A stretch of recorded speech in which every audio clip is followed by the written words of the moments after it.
counts, just don't know the hours, deadlines, things like that to vote. And we are going to get them out and ask everybody else in the room to get them out so that they do show up. And by and large, when they show up, these groups, they're voting for Trump in overwhelming fashion.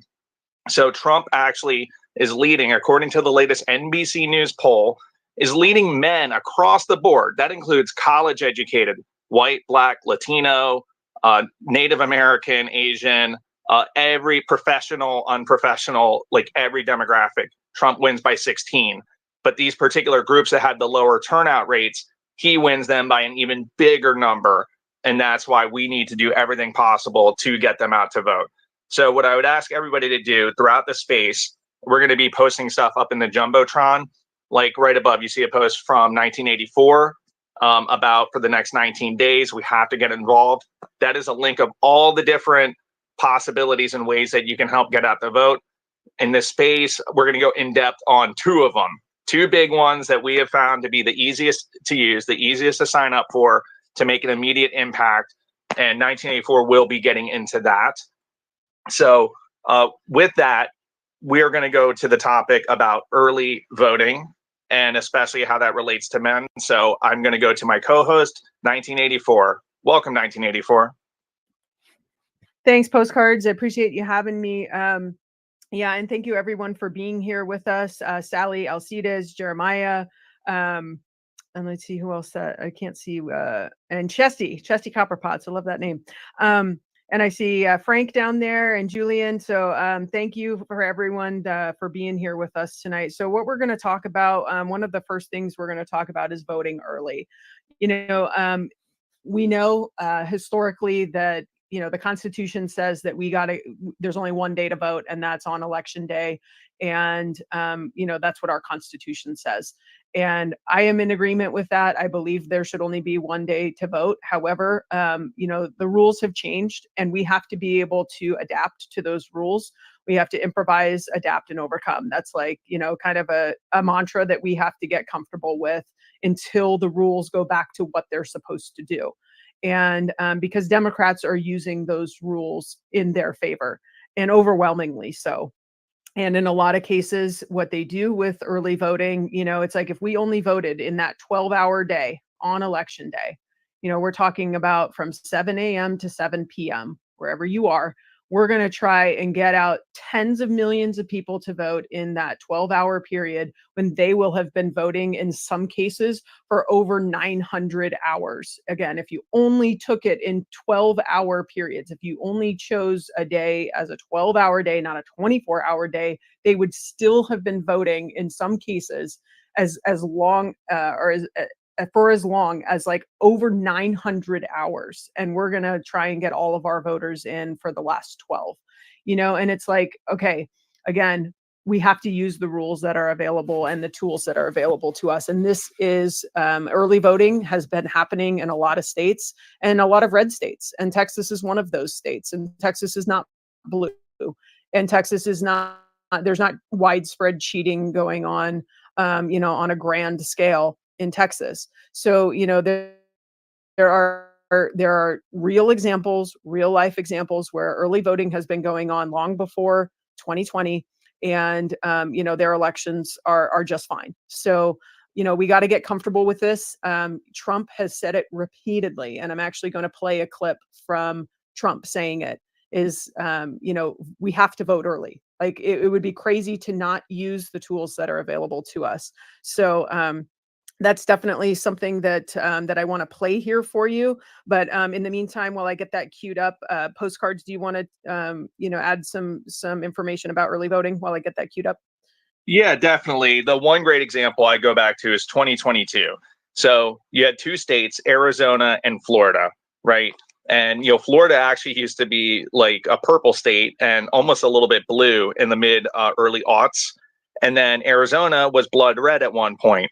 In 2022, somebody created a narrative and an idea and a strategy, if you can even call it that Republicans shouldn't vote early. They shouldn't send their mail ballot back in. People were getting told that if you send your mail ballot back in, then people will somehow do identity theft. and go ahead and vote for you before your mail ballot gets there. So don't bring it or don't send it in, and bring that ballot with you. Go to the polling place on election day. And then if you see that your vote has already been cast, then you can call the sheriff and raise the alarms that, identity theft has happened, that somebody voted for you. What happened? That nobody had their vote taken from that reason, but you had long lines. You had people show up, see the lines out the door, down the parking lot, out to the street. And some people turned around. Now, I know we tend to have this fallacy that whatever we would do, everybody else would do the same thing. That's a human thing. I have it. Everybody has it. But when it comes to voting and seeing a huge long line, and some guy just got off of work, he's not that into voting anyway. He already sort of doesn't think his vote matters that much. He was going to do it. Then he goes up and sees a 3-hour long line where they've run out of ballots, or they've had issues with the scanners and the machines going down, and all sorts of conflicting narratives going out there of people saying, yes, stay in line, don't leave, or no, go to, the Board of Elections office. And then next thing you know, a lot of people just don't even bother voting. They don't get their vote in. Or people just hear about all this stuff like, oh, my mail ballot won't get counted because somebody's going to go vote for me before it gets there. No, it doesn't work that way. But people do lose their votes by not getting 2 votes. And that is much more massive than any identity theft or whatever that goes on. That is a much bigger figure, like thousands of times bigger than these isolated cases where somebody shows up and somebody had already voted for them. And usually in those cases, it was a mix-up. Somebody had the same name, similar birth date, similar address or something half the time. And then, yeah, there are a handful of cases where somebody straight up voted for somebody else. And but you can't lose tens of thousands of votes because of the dozens of times that somebody goes in and votes for somebody else. And the best way to prevent that identity theft, that a call was coming in, the best way to prevent that identity theft is to vote early. So Arizona, they lost the governor, the Senate race, pretty much everything except, I don't know, maybe the agricultural commissioner or something, won narrowly. Now, contrast that with what they did in Florida. The Florida Republican Party said, vote early, vote by mail. They sent direct mail to everybody and said, hey, you can vote immediately by mail, request your ballot here. It had a QR code and everything. Phone number, the website for your local supervisor of elections office. They also had the in-person early voting dates and the November 5th date. Put it in a way that these are all great options. Your vote is safe. And they had to actually say your vote is safe. It will get counted. Don't worry, you can mail it in, to counteract the narratives that you shouldn't mail the vote in. So what happened in Florida in 2022, it was the biggest Republican victory in the history of the state of Florida. Republicans won the mail vote, which they count first. They won the in-person early voting. And of course, they won the day of vote. But 80% of the vote had come in through either by mail or in-person early. And then, yeah, that last 20% came in on election day, and the Republicans won that in overwhelming fashion, just to add the cherry on top.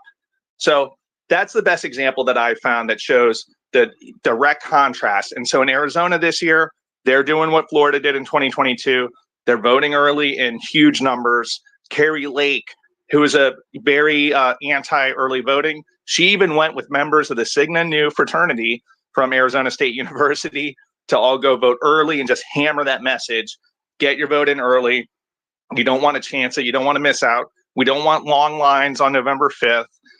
Don't mess with any of that. And then once people do go vote early, you front load it so much, then the people that choose to vote on November 5th will have a much smoother time, much shorter lines, easy voting. And then we can get a higher percentage of those votes without people showing up, seeing it's too long, not voting, or the machines going down or whatever. So 1984, do you have that clip? Yeah, I do. Here we go. So this is Donald Trump 3 days ago. Early voting by mail and in person opened in Arizona earlier this week. So if you have a ballot, return it immediately. And if not, go vote. Get your you-know-what up and vote. The minute the polls open tomorrow, you'll be there. and get everyone you know, because we want to take back our country. We're going to take back our country.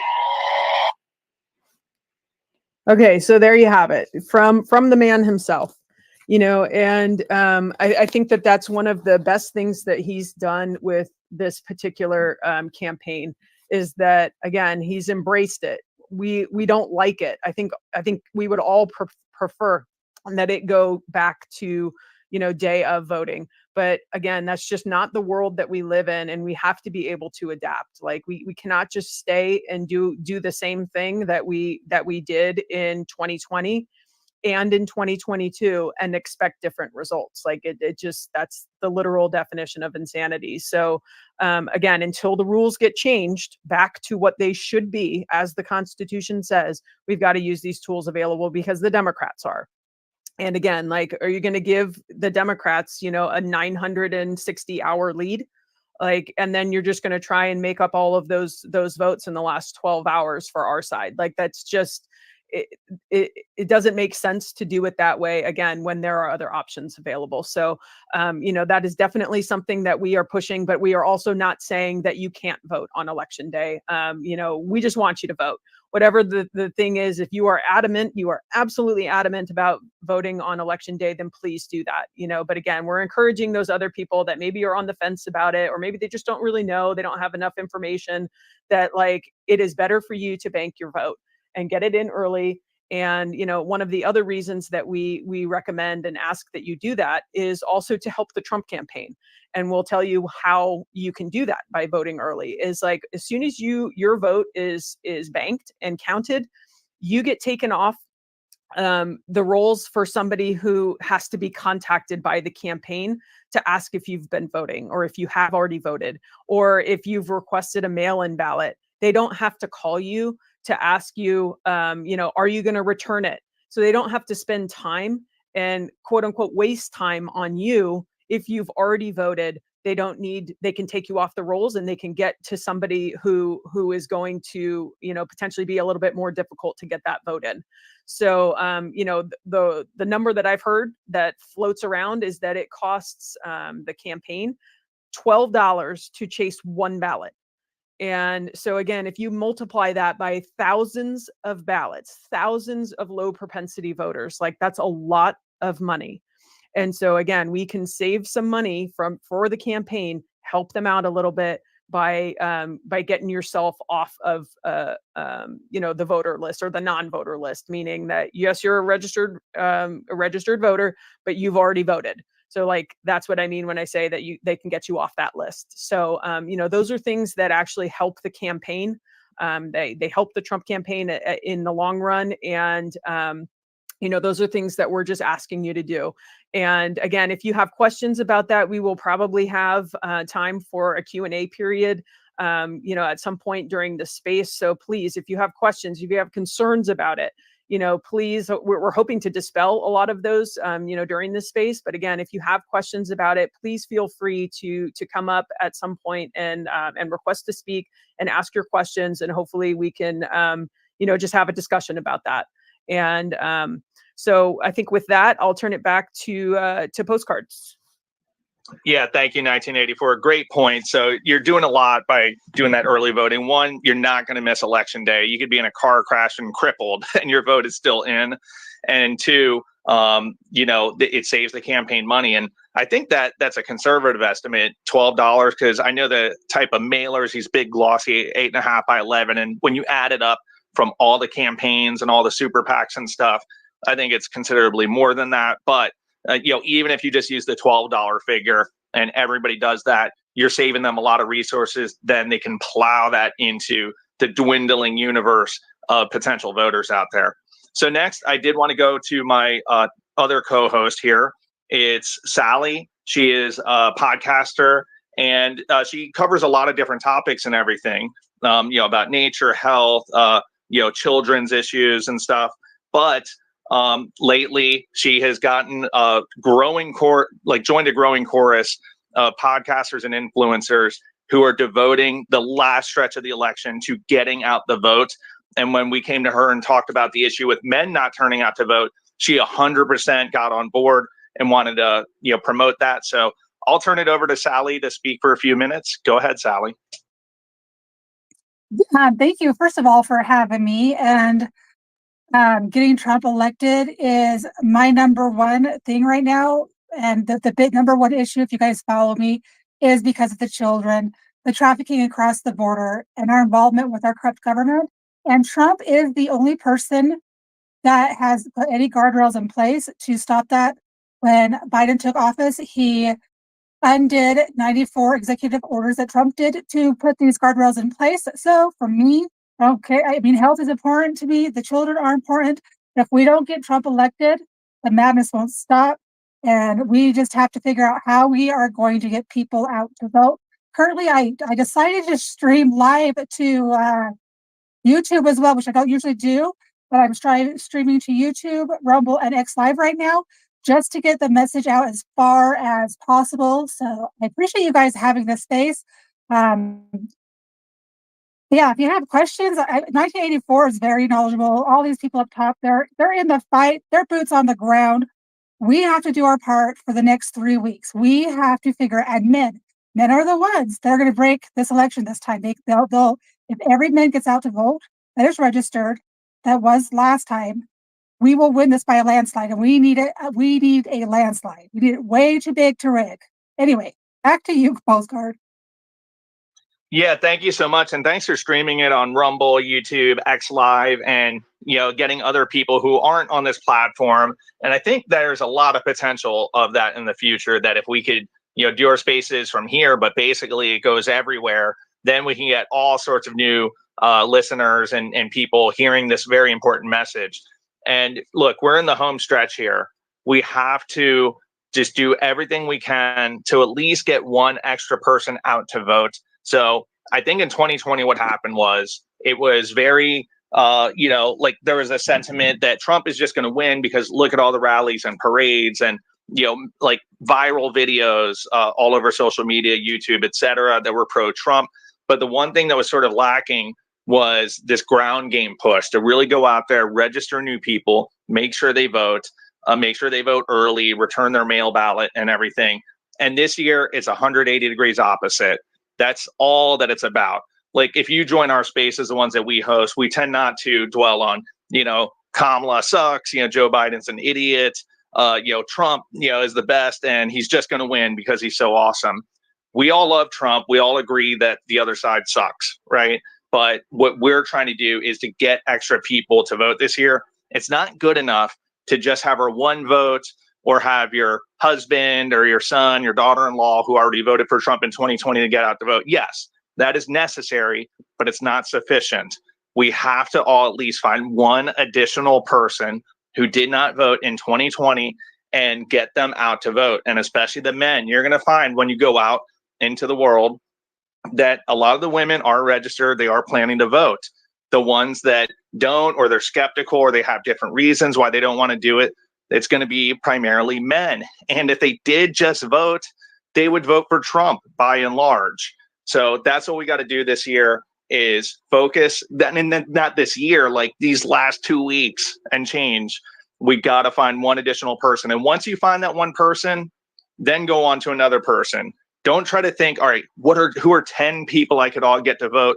And then you end up not even getting any of them because like, oh, I can only really think of 3. No, find the one person, get that person to vote, and then go to the next and the next and the next. 1984.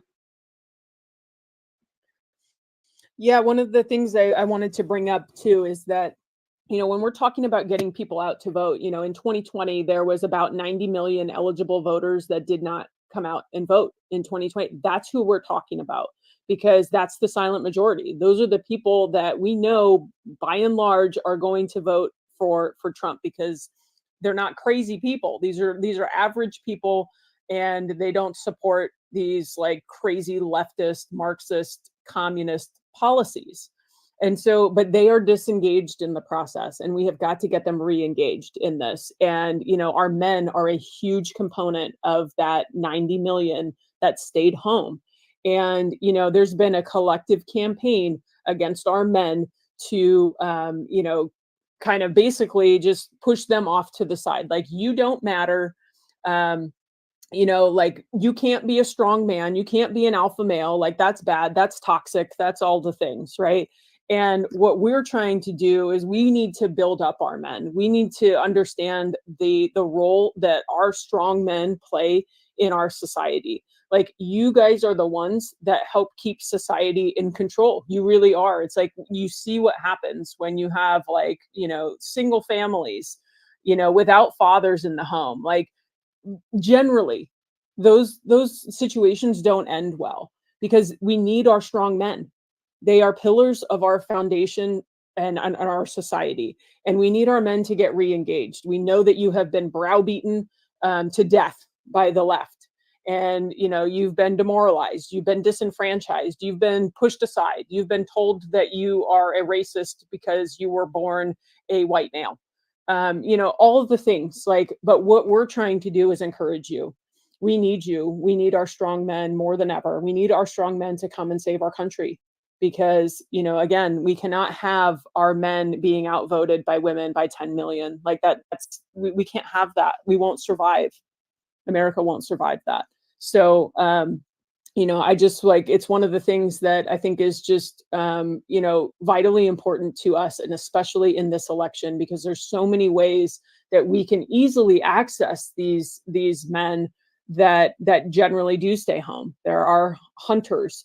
There are, just gun owners. There, people that just go to the gym. They're disengaged in the process for whatever reason. Maybe they've told that maybe they've been told that their vote doesn't count, that it won't matter. One of the things that I always stress is that your vote has always mattered. Everyone's vote matters, because that is the one thing that nobody has the ability to manipulate you on. Like, you decide who you vote for. You decide the direction that you want your local communities to go in, your county, your state, and at the federal level. And it's part of the process that they have gone through in demoralizing our society as a whole. But it also is the thing that gives it makes their voices louder, because when we don't participate, that raises their voice. They become a higher share of the pie than they really should be if we were all participating, or if at least most people were participating. But we don't even get to most people. I mean, we're still, like, I think it's somewhere around, in general elections, we're somewhere around generally 35 to 40% of eligible voters don't vote.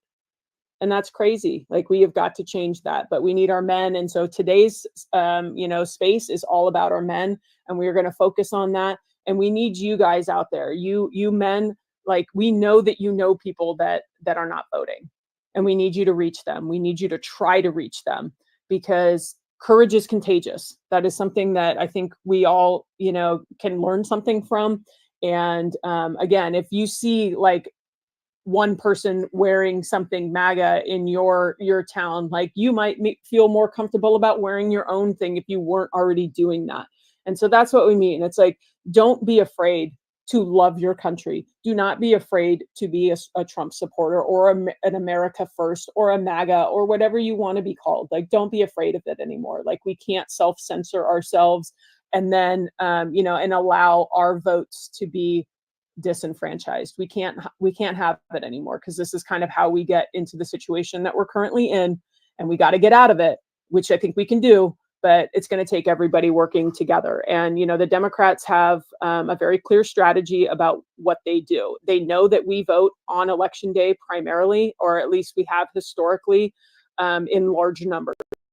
So if the Democrats were going to choose a day, any day on the calendar, to prevent Trump from getting into the White House, what day do you think they would probably choose to do something? It'd probably be on election day. And we've already heard one story of, I think he was an Afghani foreigner, who was planning an election day attack.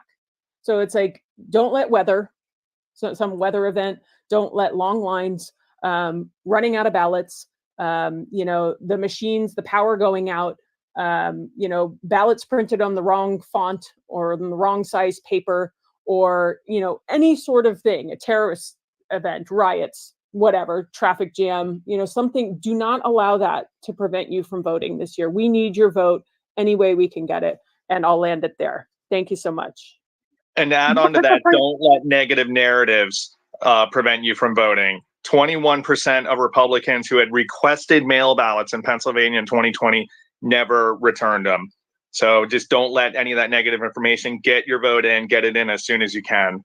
Let's go to Sally, and then after Sally, we'll have Chesty and then Jeremiah for some of the data about these groups that we're talking about. So go ahead, Sally. I just wanted to remind you guys, there is a lot of spaces going on, but there is no space more important than figuring out how we are going to get the men out to vote. So I need you guys to quote post this space, because if you quote post it, it will show up on the For You feed. And when it shows up on the For You feed, all of your followers will see it. So we need your help to go out and not just repost, quote post it.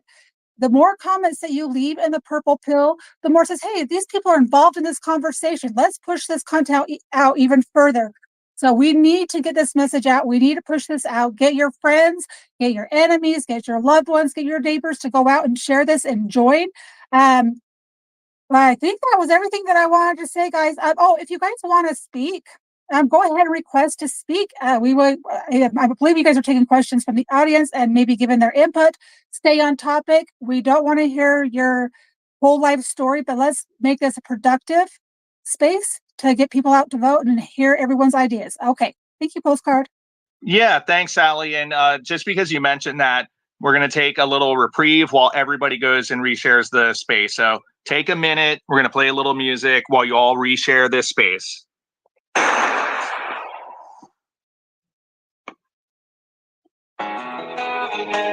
Make America great again. I don't reckon.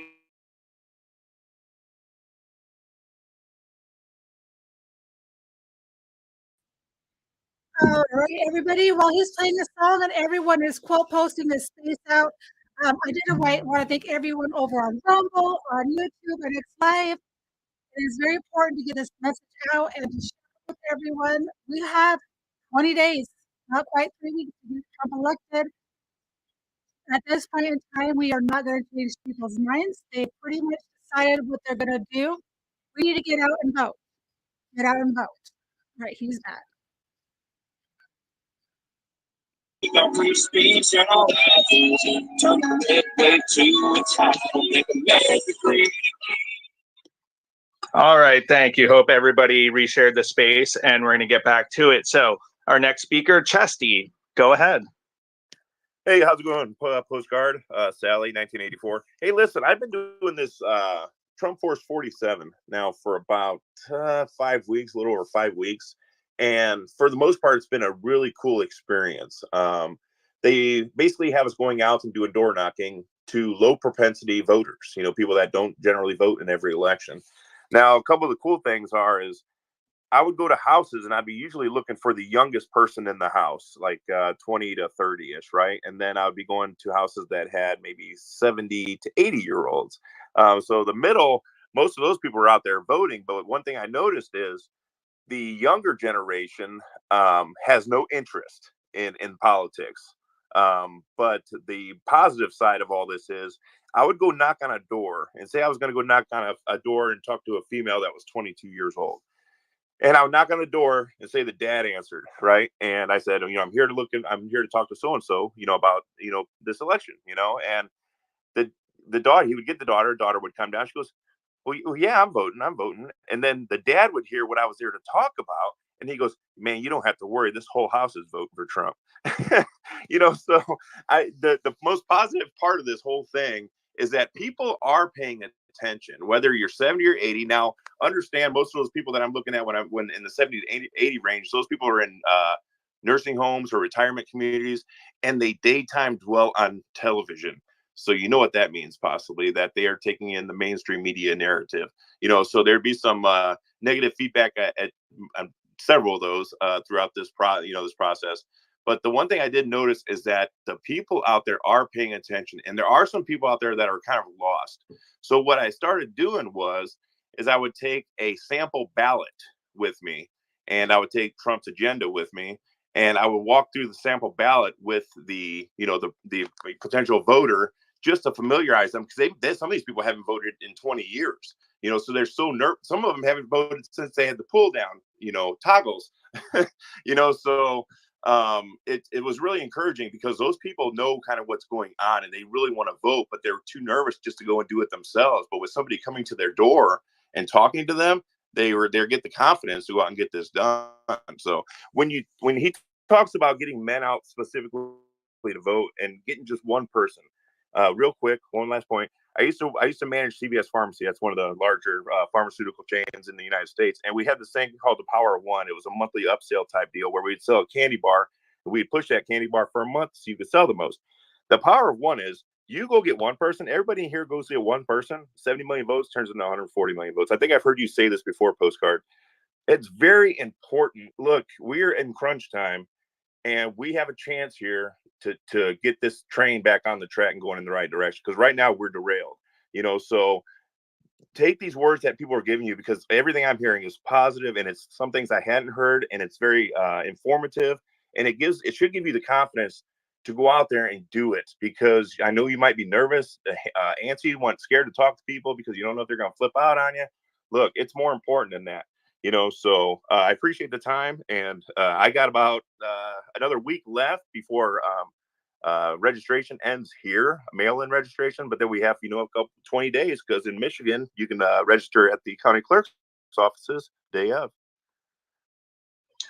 Oh, yeah, absolutely. And I appreciate what you're doing there with Trump Force 47 and being the boots on the ground, right? When we say that term, it means a lot of things. So Chesty is more heavily involved. He's a door knocker with Trump Force 47.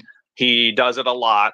But you could even show up to a Super Chase event, and we'll get into that shortly with 1984. But you can literally just show up on a Saturday, and there's events that go on all around you. And the best way to find all of the information, the very first post on the top of the Jumbotron, is multiple different links of the different ways to contribute and help out. And when we're asking you to do stuff, we're not talking about the extreme examples to be somebody who's 24/7 doing this, or 16 hours a day, or whatever. Some of us have decided to do that sort of thing, and that's great. Obviously, we wouldn't want you to not do it if you were inclined to do it, but what we're asking you is to do an hour a day if you can. And that doesn't have to be 1 hour straight. It could be send some text messages to Northampton County for 15 minutes in the morning, and then do it at the end of work, and the same thing.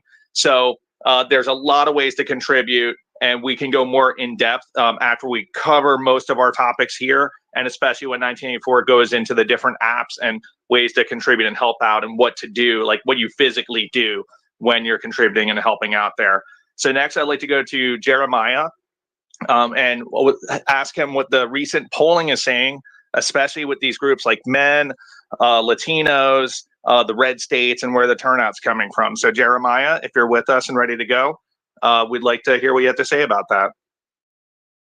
Yeah, I hope everyone's doing well. I should be attending the Trump rally at Madison Square Garden, and I just got off the phone with my cousin. He just requested an absentee ballot, so he'll be voting for Trump, even though he won't be in town the day of November 5th. But like you said, getting out early to vote, get the high propensity out, and then focus on other people, try and get them out to vote. It's really, really big. And just want to say thank you for what you guys do, especially Postcards for Pennsylvania. But just keep getting everyone out as much as you can to vote. And yeah, thanks, guys. Yeah, absolutely. Thanks, Trevor. And you're a senior in college, right?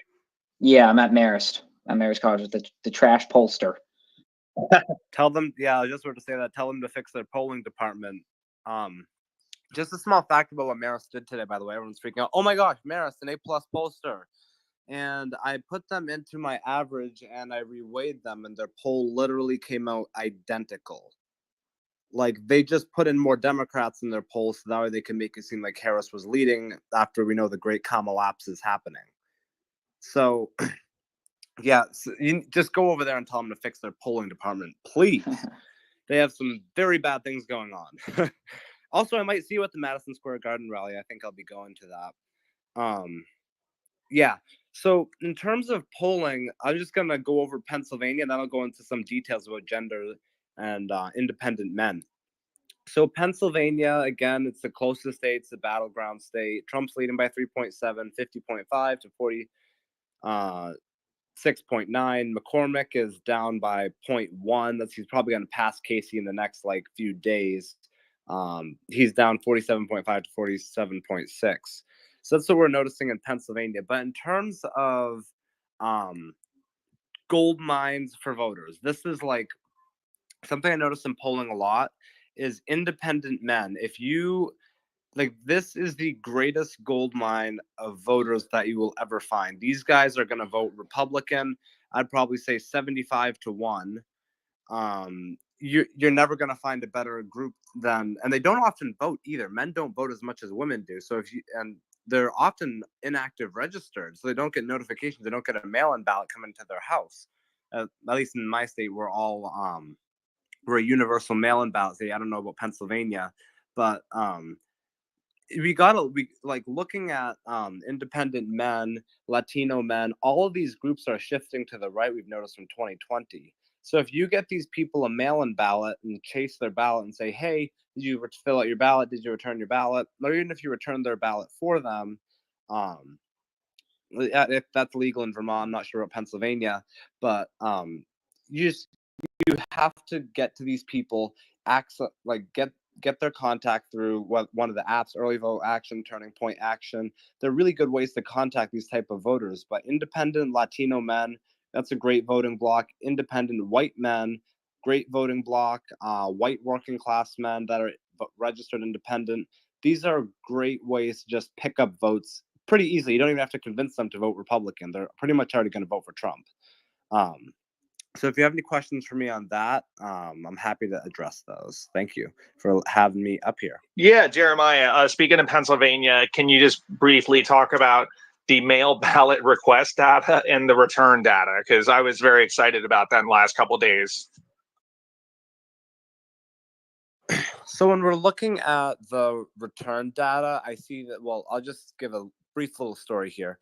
I see this one person say, oh my gosh, the Democrat firewall is building even more and more each day. Well, the problem is it's building by less and less and less each day. I think it's eventually going to start to erode, like we saw with the mail-in ballot requests. Mail-in ballot requests are going absolutely terribly for Democrats. They're down a ton.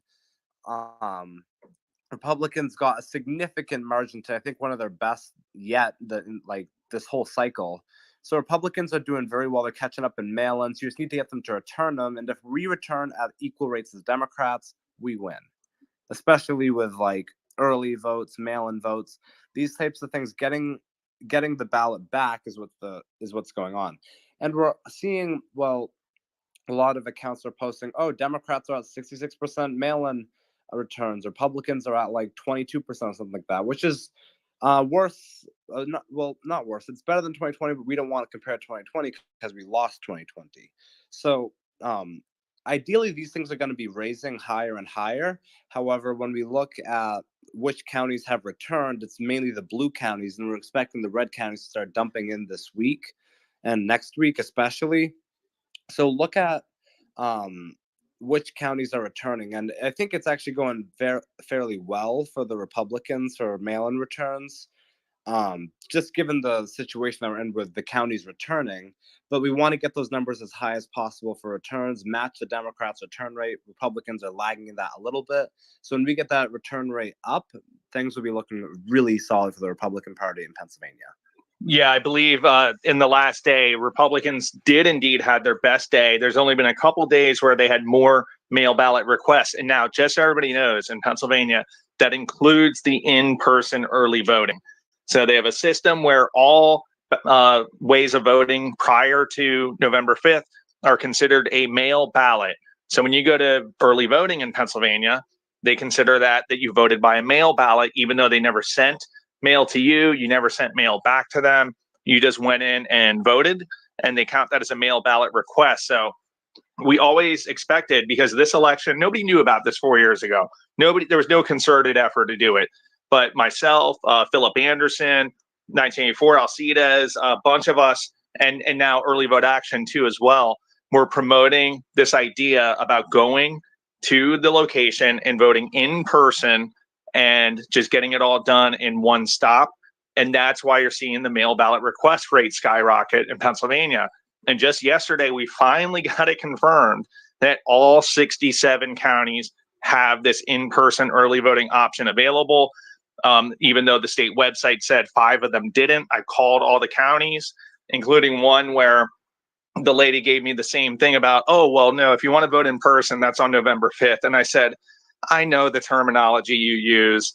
Just, I'm talking about doing your mail ballot, but all in one visit. And she was even trying to discourage it. She's like, well, yeah, you could do that, but that would take an hour. And I'm like, why would it take an hour? Other places say it takes 15 minutes. She says, oh, because then we have to, it's a mail ballot request. We have to check with the state, make sure you're registered to vote and stuff. Anyway, that county, I confirmed it. One of the other counties was actually a great gentleman. They answered the phone. And I told him that your county is listed as not having ballots available on the PA website. And he said, I know, I've called them twice about it. They won't change it. He's like, please go scream at them. And I'm like, hey, no, you're good. I just wanted to call because there's people that, you know, are literally not going to vote that day because the PA website said it wasn't available. But now we can go out, blast it all over. So we have to get this message out. And that's what we do. The reason we do these spaces, it's not so much for entertainment or to, you know, just, mull over things and stuff.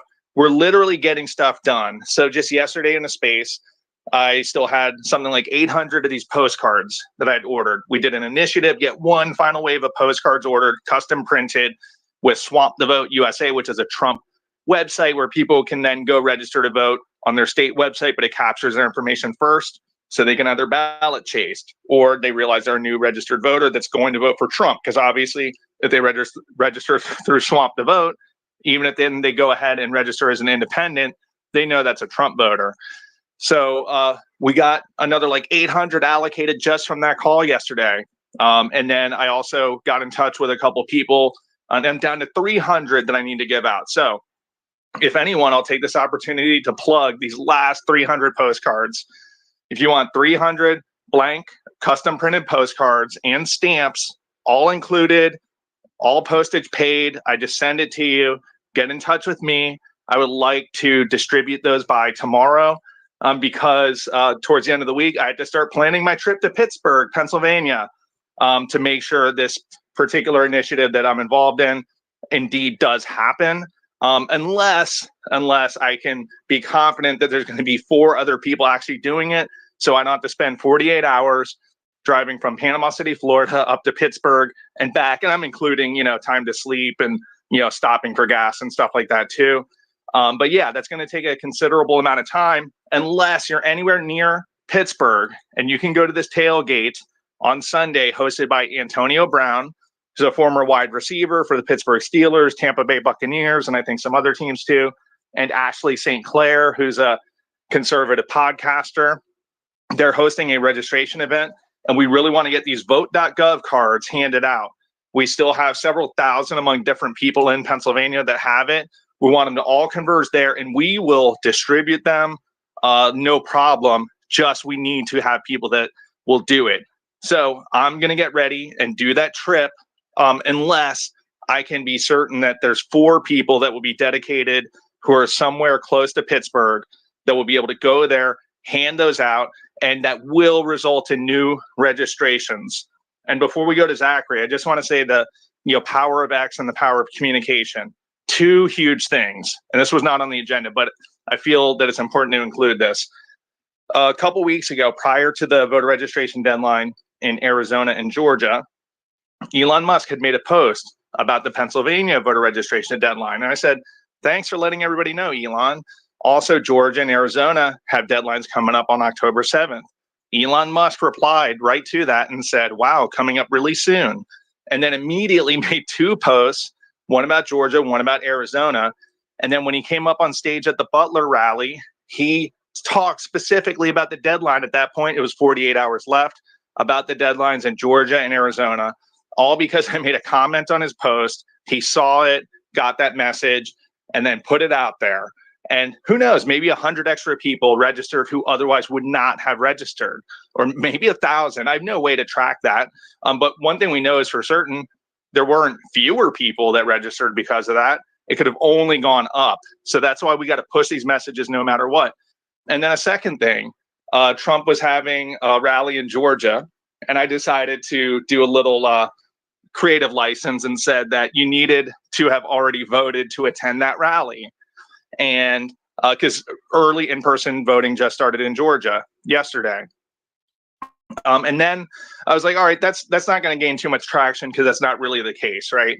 So I said Trump should do a town hall where the requirement to get into it is that you already voted. And you can do it late October. So people have no excuse. You can do it right by an early voting location. So people can plan ahead, go line up, vote, and then they get admitted to the rally. I put that out there, and then a couple of accounts actually liked it and responded to it, reposted it. And lo and behold, Elon Musk, so it's not Trump himself, but Elon Musk is doing events in Pennsylvania where the requirement to get in is that you have to sign his petition that you will defend and support the First and Second Amendments, and that you already have indeed voted. So I think you're going to get a lot of people who go ahead and vote early just so that they can go to that event. And I thought that was incredible how if you just keep pushing this message, getting it out there, don't get discouraged by anything. Like, and a lot of time it could be on our own side. Like you go to some of these local GOP offices and there's naysayers and people are like, oh, that'll never work, whatever. You just keep persisting no matter what, because somebody, the right person will hear that message. And in this case of all people, it's Elon Musk through other channels and different people that pass it along. Sometimes when you have a good idea and just the right person hears it, they can do something with that and then broadcast it out there. So I wanted to add that as well. So let's go to Zachary. How's it going, Zachary? Going pretty good. That's what Pennsylvania, you have to vote. Let's get Donald Trump back in office. Yeah, 100%. So Zachary, did you already vote yet? Or are you going to go to early voting or vote on the final day? I'm going to vote on the final day. I'm in Kansas City, Missouri. Okay, yeah, and you're in a state that doesn't have a lot of like options to vote ahead of time, but you know where your polling location is and everything, what hours they're open, how to get there, and all that. Yes, I do. All right, so what we want to ask you then is to think of one man who did not vote in 2020, especially if they're non-college educated, blue collar, independent men, and just say, hey, are you voting this year? And if they say, yes, absolutely, I know where the location is, great, move on until you find that one man that did not vote in 2020 and convince them to vote this year. And if they give you any flack about, oh, it doesn't really matter, or who cares, oh, Trump's going to win our state anyway. No, the red states have some of the worst turnout rates, and we have to win the popular vote this year. I know. I've had people. So yesterday I was at a local GOP office, and the lady was trying to tell me how the popular vote doesn't actually matter. And it's like, oh my God, man, like that's not my point. Like it'll reverberate if we get massive turnout in all the states. That will reverberate in the rest of the states, and that's just a proven fact. That's just how things work. That's how trends work. That's how popular movements work, right? Get everybody out to vote. So of the 10 worst turnout states in 2020, 8 of them were red states. The worst was Oklahoma. Only 54% of eligible voters actually voted in Oklahoma. And with the men, it was under 50% of eligible men even voted. There was more people that didn't vote at all among the men than voted. And that has to change this year. We have to get that message out.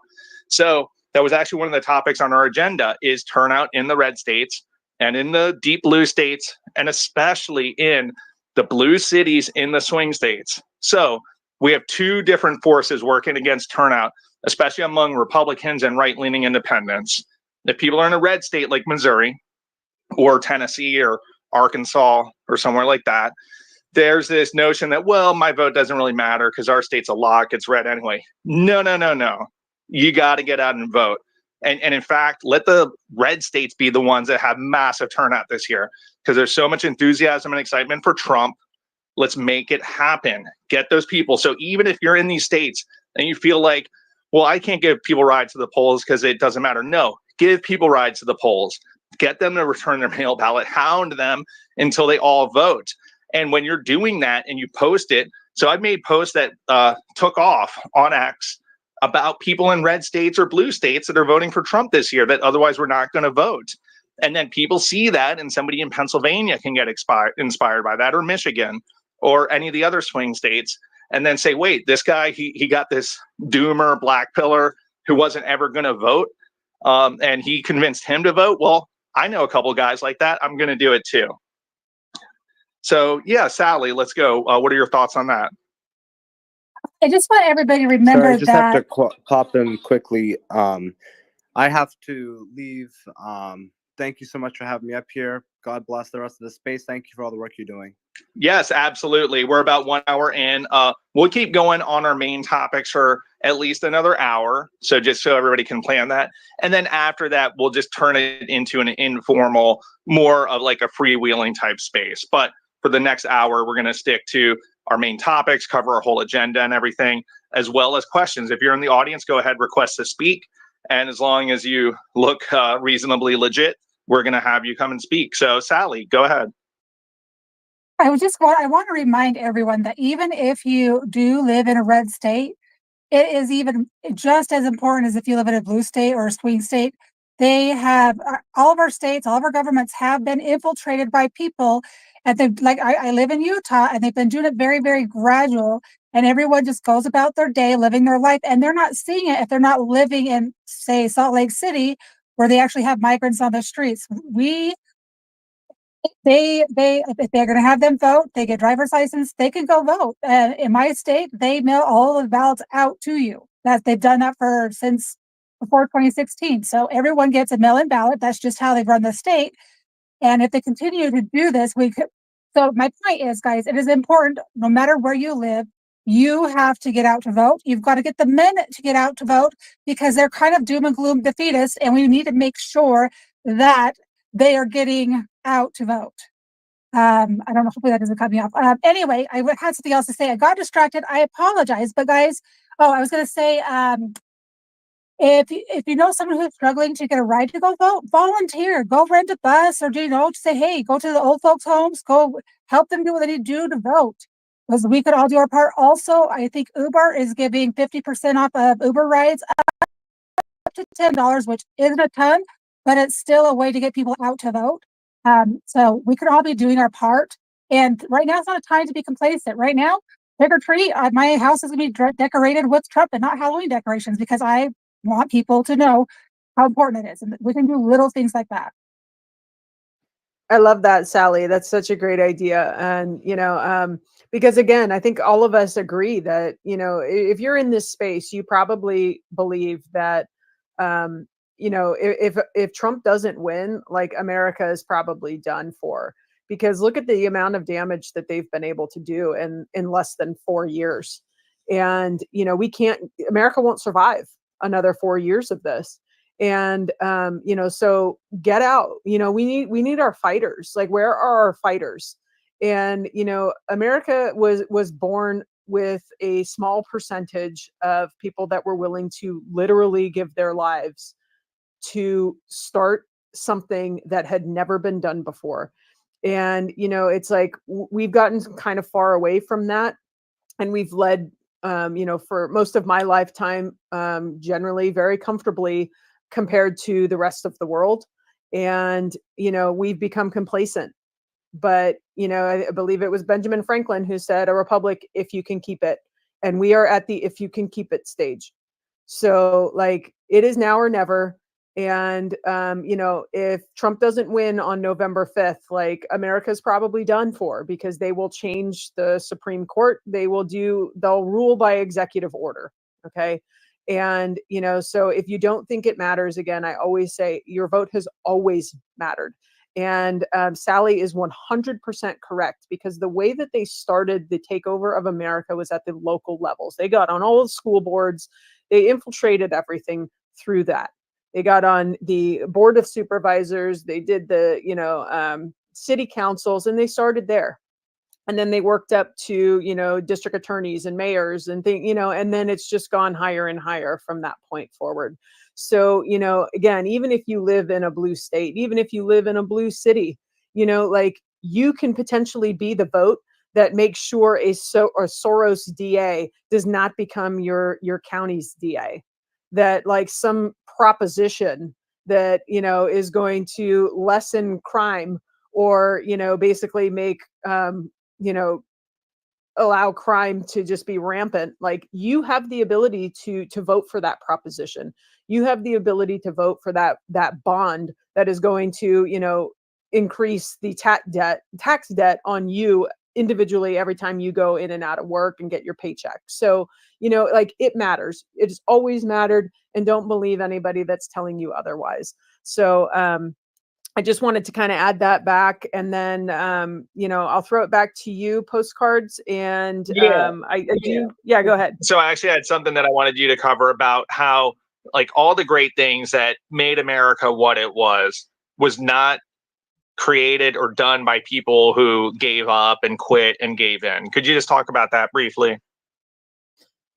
Yeah, exactly. Yes. I mean, it's like, this is what our country was founded upon. Like, people had a belief and they were willing to die for those beliefs because they were tired of living under the thumb of monarchy and being told that they couldn't practice the religion that they wanted to practice, all of the things. And it's like, we've just taken all of this for granted because, again, for the most part, I know that this is not true of every single person in this room or of every person in America, every citizen in America. But, like, comparatively speaking to other countries, we have lived very privileged lives. We were lucky to have been born in America, and, to give it away, to choose to not vote. Again, the one thing that is your sovereignty, that's your personal sovereignty, is your vote, because nobody influences your vote. You decide how you feel about this particular issue or that particular candidate. You have that choice. And to choose to just not exercise that at all, again, that is your right. It is America. You do have that right. But people die to get to this country, to try to live the American dream that we take for granted. And so, it's like, again, we need our people to stand up again. Like, this is our 1776. This is our, whatever you want to call it. It's all the things. And, like, I think a lot of times people think that, fighting involves, guns and bullets whizzing by you in the streets. No, it doesn't. This is the fight. The ballot box this time in 2024, this is our fight. We need everyone on the battlefield. Like, you cannot sit this out. America can't survive it. It won't survive. And so, I think it's like, if you understand that, and if you truly believe that, then you will do everything in your power to not only make sure that you're voting, but to also make sure that everyone that gets out to vote, that you go and you get involved in the turning point action, the early vote action. You are like Chesty Copperpots, and you're volunteering for Trump Force 47, because, again, if you truly believe that, like, we are on the precipice of disaster and destruction, then this is the fight of your life. There's nothing else after this for America. I mean, obviously, America will still be here as a land, all of the things, but the America that we all grew up in, that we knew or we thought we lived in, is not going to be here anymore. Like, that's the thing that's going to go away. So, again, like, find your inner patriot and whatever that means, any contribution beyond your single vote is a contribution. So, again, we know that most of the people in here, you're going to vote, but we need you to have a plan. We're asking that you vote early. Again, you can vote any way you want. If it's on election day, great. If it's early, that's even better. But it's like, just vote. But then beyond that, it's not enough for your vote only. We need you to go and get everybody and do every single possible thing that you can. You don't even have to leave the comfort of your own home in most circumstances with the technology that is available to us now. It's so different. And so there's really no excuses anymore. And, again, at the end of the day, you could look at yourself and say, you know what, I did what I could. I gave it my best effort. And again, as long as that is a +1 beyond you, that's an effort. And that's what we're asking for. Obviously we hope that it's more than one, but it's like, if you could just do that one, you and +1 at a minimum, that is something. And we just need people to do something more than they have done in the past. So I'll land it there. Yeah, Sally, go ahead. I want to touch on something that she was talking about, like voting. Like, people fought for us to have the right to vote, and if you equate that, it's our duty. It's our duty to do this, and is love. That's how the best way that I can describe love is: you love your kids unconditionally, and it's your duty to protect them for life. This is our country, and it's our duty to make sure that we stay a republic. Because what they are doing is they want to take it back to before Columbus came across this world. They want to bring it back to the very beginning days. When they say build back better, what they mean is we are going to tear this land apart. We are going to bring it back to the way it was before they came here. And then we're going to build it back the way that they want to build it back, which is a socialist, Marxist, communist, a combination of the three. They want a one world government. Guys, this is serious, serious stuff. Look at the evil, the satanic stuff they're doing by bringing these kids across the border. If Trump does not get in office, there will not come an end to all of that. It will continue. People will still fight to save them, but we need Trump in office so people like Aaron Stevenson, Tara Rodas, Deborah White can go there, and they can go and they can put a plan in place to stop this stuff. And this literally is something that we have to do, and it is our duty. And duty is love, in my opinion. Yeah, and on that point, so some men, there's different reasons why they don't vote. I want to get into that for a minute. So some literally just because of their occupation, it's hard to actually get their vote in. So Alcides Perez was getting in touch with me yesterday. His cousin is a trucker in Florida, and he wants to vote, but he's not following the news and just on top of the elections in each state and everything about when and where, how to vote. And he is going to be back just in time for the last couple of days of in-person early voting. So I found out that information, what county he was in. I relayed that back to Alcides, and then he got that to his cousin. So he has a long haul that he's going to be gone for 10 days or so, but he's going to get in with still 3 days of early voting left in his county. And there's 10 locations in that county that he could go to. So yeah, I know he's going to be tired and everything after that, cross country trip, hauling stuff back and forth, but he's still going to get to vote and then not have to worry about doing it within a 12-hour span on November 5th. And worst case scenario, sure, he could, but what if he gets called in and an order comes in or something, too good to refuse? His vote is already in. It's done. There's no conflict there. He could go ahead and accept that and go on his next haul, even during November 5th, but his vote is already in. But so that occupational thing is one thing. The other thing is that men can be prone to cynicism and embracing sort of like this, jaded, cynical view about the world. And that helps them, cope with just how shitty everything is, right? Like, oh yeah, everything sucks. But you know what? I'll just embrace it, right? I know everything's rigged. I know we're screwed. I know, votes don't matter. The CIA is just going to manipulate whatever votes they want.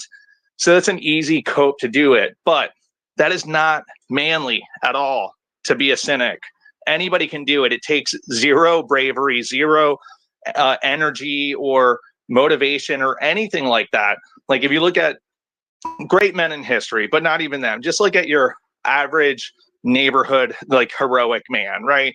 Who did a good job, was a coach, raised the kids well, took care of the needy, contributed, was part of, clubs and everything like that. That's not a cynic. You can't be a cynic and do that sort of stuff, right? So there's nothing cool, manly, funny, edgy about saying, yeah, we're not going to vote because they're just going to rig it anyway. No, you go out and vote. And especially if you're upset about the way things are, and we all are, that should motivate you even more to want to fight harder. And, they say vote harder. Like, yeah, we are voting harder. And by voting harder, that means we do it early and we get 10 other people to vote or just that one other person to vote. And we're not going to give in to these psyops that try to get men to not participate. And that's why you had the 10 million fewer men that voted in 2020 than women. And we're changing that this year. But we still have work to do. We have to find those extra men that didn't vote in 2020 and get them out to vote this year. So I did want to bring up somebody and introduce him. It's Philip Anderson. He's the reason that I finally flipped that switch and got involved 2.5 months ago. It was what he was posting on his account, imploring people. And I know several dozen other people that did the same to some degree or another, just because of the message he was putting out there.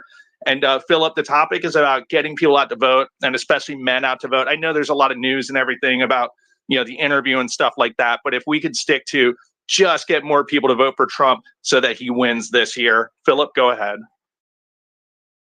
Yeah, so something important for us to share around. I've been trying my best to share it around. Is Cliff Maloney has launched the final sprint in Pennsylvania. Cliff Maloney is the founder of the Pennsylvania Chase, 120 full-time ballot chasers. But Cliff is now saying that he will provide food, housing, and gas for all Trump supporters, in Pennsylvania and also out of state.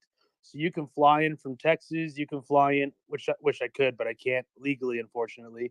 You can fly in from Texas, you can fly in from California, you can fly in from Oregon, you can fly in from Alabama, you can fly in and help.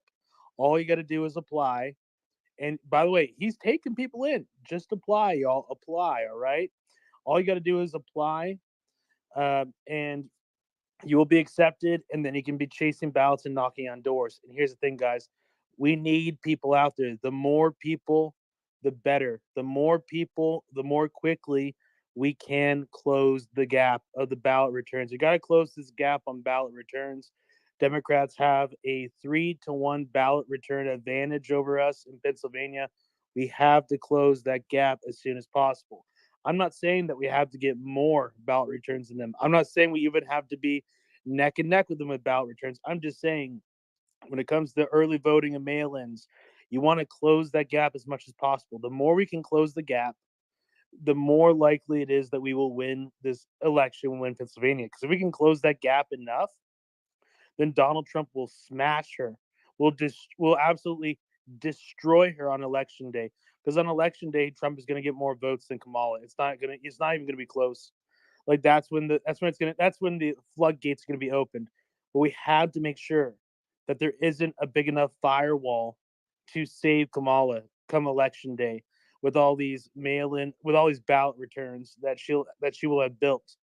You don't want her to have like a firewall like over 500,000 of like that kind of a gap, where they have 500,000 more ballot returns or 400,000 more ballot returns than we do, which I think Trump would overcome something like that. But, people are also going to come and vote for her on election day. So that's why, you don't want it to have to be some big mountain that Trump has to climb on election day. You're trying to make that mountain that Trump has to climb into like a hill or something smaller. You don't want it to be some big Mount Everest he has to climb like it was in 2020. The only reason that Biden won in 2020 was the mail-ins and a bunch of other sketchy stuff, but really it was the mail-ins. And here's the thing. If we can close the gap as much as possible with the mail-ins and the early voting, we will absolutely win this election. We will win this election 100%, but we got to close the gap. And yeah, when people request ballots, a mail-in ballot request, that's great. But requesting the ballot means nothing. It means nothing if that ballot is not returned for Donald Trump. It's the same as not requesting it at all. It's the same as not even thinking about voting. It's the same thing. Only thing that matters is getting that ballot in for Donald Trump. Only thing that matters is making sure that these people either mail it in or they turn in person or they just go in person to vote early. But they got to get their vote in for Donald Trump. That's what really matters. So when I see these people on here celebrating, like, oh, look at all these mail-in ballot requests. I'm like, at first, that was great. At first, it was great. I was happy seeing that. But now, guys, it really needs to be, start focusing on chasing ballots, knocking doors. Really, really need to focus on getting ballots returned. That's how we win, getting the votes in for Donald Trump. So there's that. And also in Georgia, if you live in Georgia, go vote. Go vote right now. Like seriously, get 5 people, take 5 to 10 people with you and go vote for Trump. And after you vote for Trump in Georgia, get more people to vote. Taxi drive them to the polls. I actually saw a few people posting pictures of text messages saying that they gave people rides to the polls that said they didn't have a ride. If they had a ride, they would vote. And they said, "I'll give you a ride because it's such an important election. I will give you a ride." When I saw that, I immediately retweeted because I'm just like, yes, folks, this is what we have to do. This is what we have to do. It cannot just be going by yourself to vote. It cannot just be you go and vote and then it's over. No.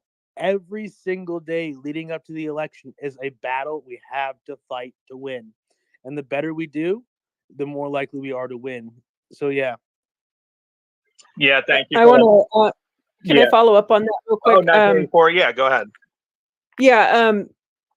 Philip brings up such a great point because it's so true. Is that it's great to see ballot requested numbers, and it looks there's a lot of things that look very positive right now.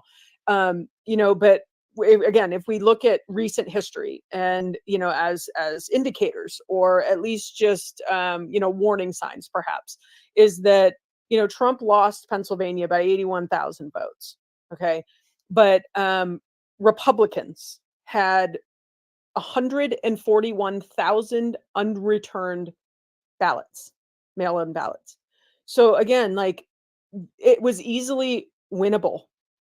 And so we can talk about fraud all day long and all of the other, shenanigans that, that happened during 2020. But the reality is that a bigger reality is that those people that requested them did not turn them in, to the tune of 141,000 Republican ballots not returned, to a state that he lost by 81,000. So that's your election. That's your election right there. And again, you can multiply that over several states, or you can use that same example over several states, because mail-in ballots were used in a lot of states in 2020. So it's just that's the election. Yes, there was fraud. Yes, there was things that, again, shenanigans that happened. But reality is also that we got complacent and people didn't turn their ballots in. So as Philip very accurately pointed out, the only thing that matters at the end of the day in this election is how many votes are going to be counted for Trump, period, end of story. So do what you can. You get that ballot, fill it out, and bring it directly to your county registrar's office, your elections office. Bring it there in through the door. And, because there was just a story that came out today, another one, because there was one a couple weeks ago where, they're kind of putting it out there that the United States Postal Service is already advising that there's going to be delays and this, that, and whatever. And that's, potentially an excuse that they might use to prolong voting and all of this kind of stuff, or prolong the results of the election, not voting, but prolong the results of the election. Okay. Here's how you eliminate that. If you have a mail-in ballot, you fill it out, you seal it up, you sign it, you do whatever you need to do, and you take it straight to your registrar's office. That's how you eliminate it. It's very simple. So, we don't need to overcomplicate things, with the mailing. If you're concerned about your ballot getting there, or not getting there potentially on time, or that it might be destroyed by someone else, take it straight to the registrar's office. That's the solution. So I'll land it there. Yeah, thank you, 1984. And I do want to go ahead and plug a big day coming up. It's Saturday, October 19th. And everybody, what I would like for you to do, it's another call to action. And I know we're giving you a lot of info and a lot to absorb here, but this one's an easy one. There's no physical materials that you need. It's as easy as it gets. So up in the Jumbotron, if you scroll over, you'll see a post from Postcards to PA. That's me. And click that. And I just want you to save that graphic, download it, have it on your phone. And I killed 3 birds with 1 stone on this graphic. So it mentions National Trump Appreciation Day this Saturday, October 19th, 2024. And what that means is that could be the day where finally anybody that was holding out, not showing their Trump pride, can do it. They can wear their Trump shirt, hat, go to one of the hundreds of Trump stores around the country and get something and display it, or go to your local Republican Party office and get a bumper sticker, put it on your car that day. The final day to stamp out the last vestiges of fear and paranoia that people had for supporting Trump.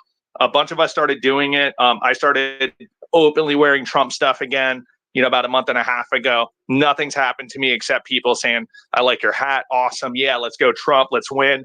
And then I give them vote.gov cards and other helpful info and stuff like that. And have gotten people registered to vote that way. So Saturday, October 19, 2024. It also mentions the deadline to register in Pennsylvania. It's 5 days away. So people have to be registered by October 21st. And the easiest, simplest way to do it, and I want everybody to remember this, it's vote.gov. It's 4 letters long. VOTE, vote, VOTE.gov. So remember that name, post it everywhere. Anytime there's somebody mentions any post about registering to vote and it comes up on your timeline, don't say, hell yeah, or good, thanks for posting. Put vote.gov in the comments. Let's flood the comments of anybody talking about Pennsylvania voter registration deadline with vote.gov info. People are bound to see it and either click it and register themselves or spread that around. So very important. And I also put, let's get 10 million more men to vote this year on that graphic. So 3 critical messages. They're all very timely. Saturday, October 19th. It's 2 days before the Pennsylvania voter registration deadline. And it also mentions the 10 million fewer men that voted in 2020 that we must and are getting out to vote this year. Just save it on your phone and post that anytime somebody talks about Pennsylvania or getting registered to vote so everybody can see that. Thank you. And let's go next to Sally. Real quick, so we 1984 was talking early about, locally is how they gradually took over our elections. I posted in the Nest info about an app called Votify Now. It is a non-government app. It was created for us, the users who want to vote. So it's a free, intuitive app that helps users strengthen election integrity in their local, state, and national elections. So as we are voting for President Trump, which we all should do, we also need to make sure that we're voting for our local leadership, school board, governors, yada, yada, yada. But the app shows voters, poll watchers, candidates, and their legal team all election. Voter integrities in their communities based on real-time information being entered in by the voters and users. Also, the app can check for and report any issues through any array of election integrity tools to help detect and report any suspicious activity back through the app so that the users can view it. You could upload a brief description and image of videos, blah, blah, blah. But most importantly, guys, it has different candidates at the local level.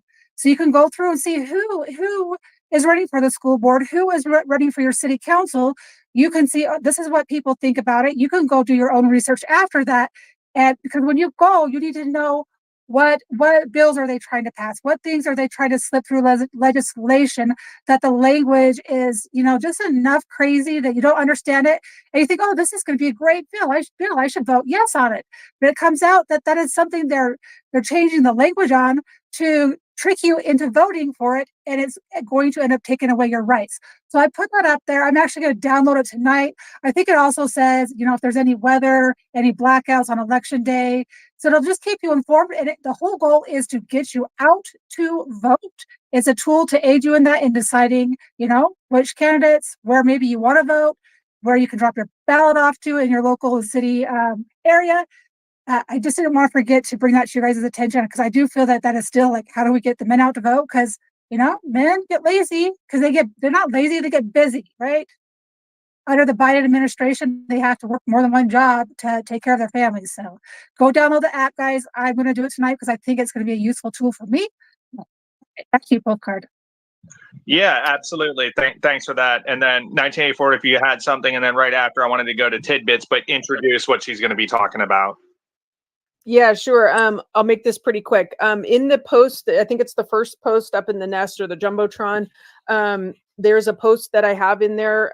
Please click on that, because if you are someone who is very, very interested and wants to make sure that elections are fair, there's the protectthevote.com. that you can, again, that's protectthevote.com. And there's a link to that in the post. Again, that's the very first post in the Jumbotron. It is also in the Purple Pill, but I think you'll actually have to click on the post because I think it's the very last link on there. But again, that is the RNC's election integrity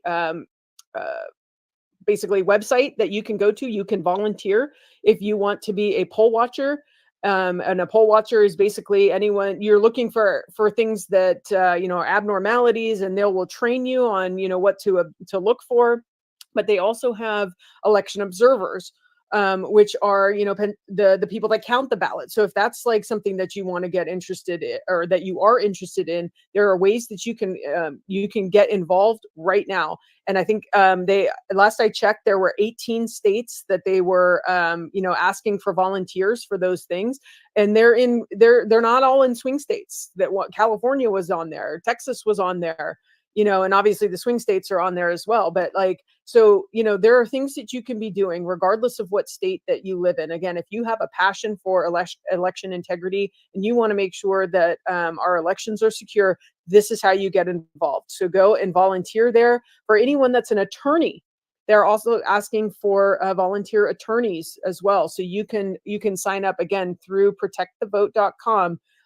You can volunteer your time to assist in the legal fight if you are an attorney in those states. So again, please consider that, and I will throw it over to Tidbits. Well, yeah, before Tidbits went, I just wanted to mention that the info that she's going to be talking about is that first post, or the most recent post in the Jumbotron. It's about Western North Carolina. Speaking of blackouts that got mentioned earlier, obviously that's still affecting some areas in Western North Carolina. So with that, go ahead, Tidbits. Okay, thank you. Well, what we're working on is the big cities like Asheville, and you've got FEMA coming in and pretty much shutting down all of the local donations except for like the churches. We're working on getting the more remote areas taken care of that are not on FEMA's top of the list. I will give you some stats that I found today. Give me a second now. Let me pull it up because I thought it was interesting. Well, I gotta find the email I sent it to. It is over 1.2 million voters in the disaster areas of North Carolina. And it is primarily Republican. I'm really trying to get my emails up. Let me see, sent items, because I really wanted to. I found it very interesting that the amount of people that it affected. Now, our thought is that the people that are still up on the mountain, they're getting supplies, but they don't have a bridge to cross. They've got makeshift ways and they have to go a long way to get to an area they can get across to the other side.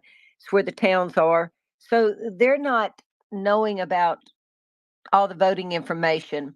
So what we're doing is we're going through, I'm making a spreadsheet, and I'm going county by county, and I have Becky and Michelle is helping.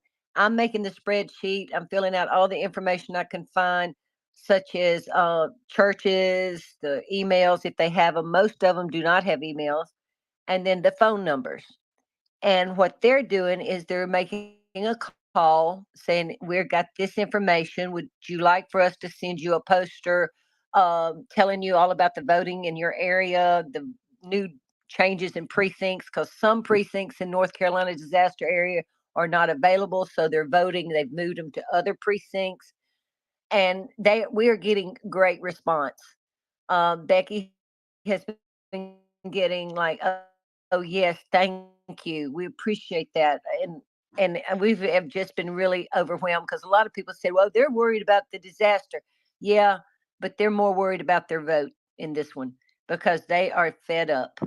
Some towns are recovering already, but the town hall, she contacted Banner Elk Town Hall today, and the middle school is right next door to them, and they were really excited, said, yes, please send it so we can post it, because all of the donation centers have been shut down. but it just makes it, the posters that we're sending, it just makes it easier. There's a QR code on there. It'll take you to the different websites. And something else that we found today, Postcards, you don't know about it, I found it. There is a radio station, or this is a TV station, I think, but it has on their website clear, concise, easy to read list of where the voting precincts are going to be opened.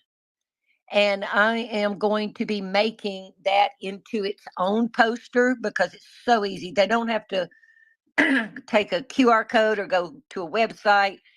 And it even tells where the ones that are closed, the other location you need to go to vote. We're also giving out the information. The poster we had for Buncombe County was in English. For everything we're doing, I have a way I'm translating it into Spanish. So we're sending the Spanish and the English version when we email them. And pretty much right now, we've probably got about 100 places that we're contacting, and I'm not even through with all the counties. There's 25 counties affected. But we're hitting the little population centers, like Haywood County's got 62,000 people. You've got Jackson County's 43,000 people. Where Lake Lure and Chimney Rock, Rutherford County, they've got 64,000 people in that area.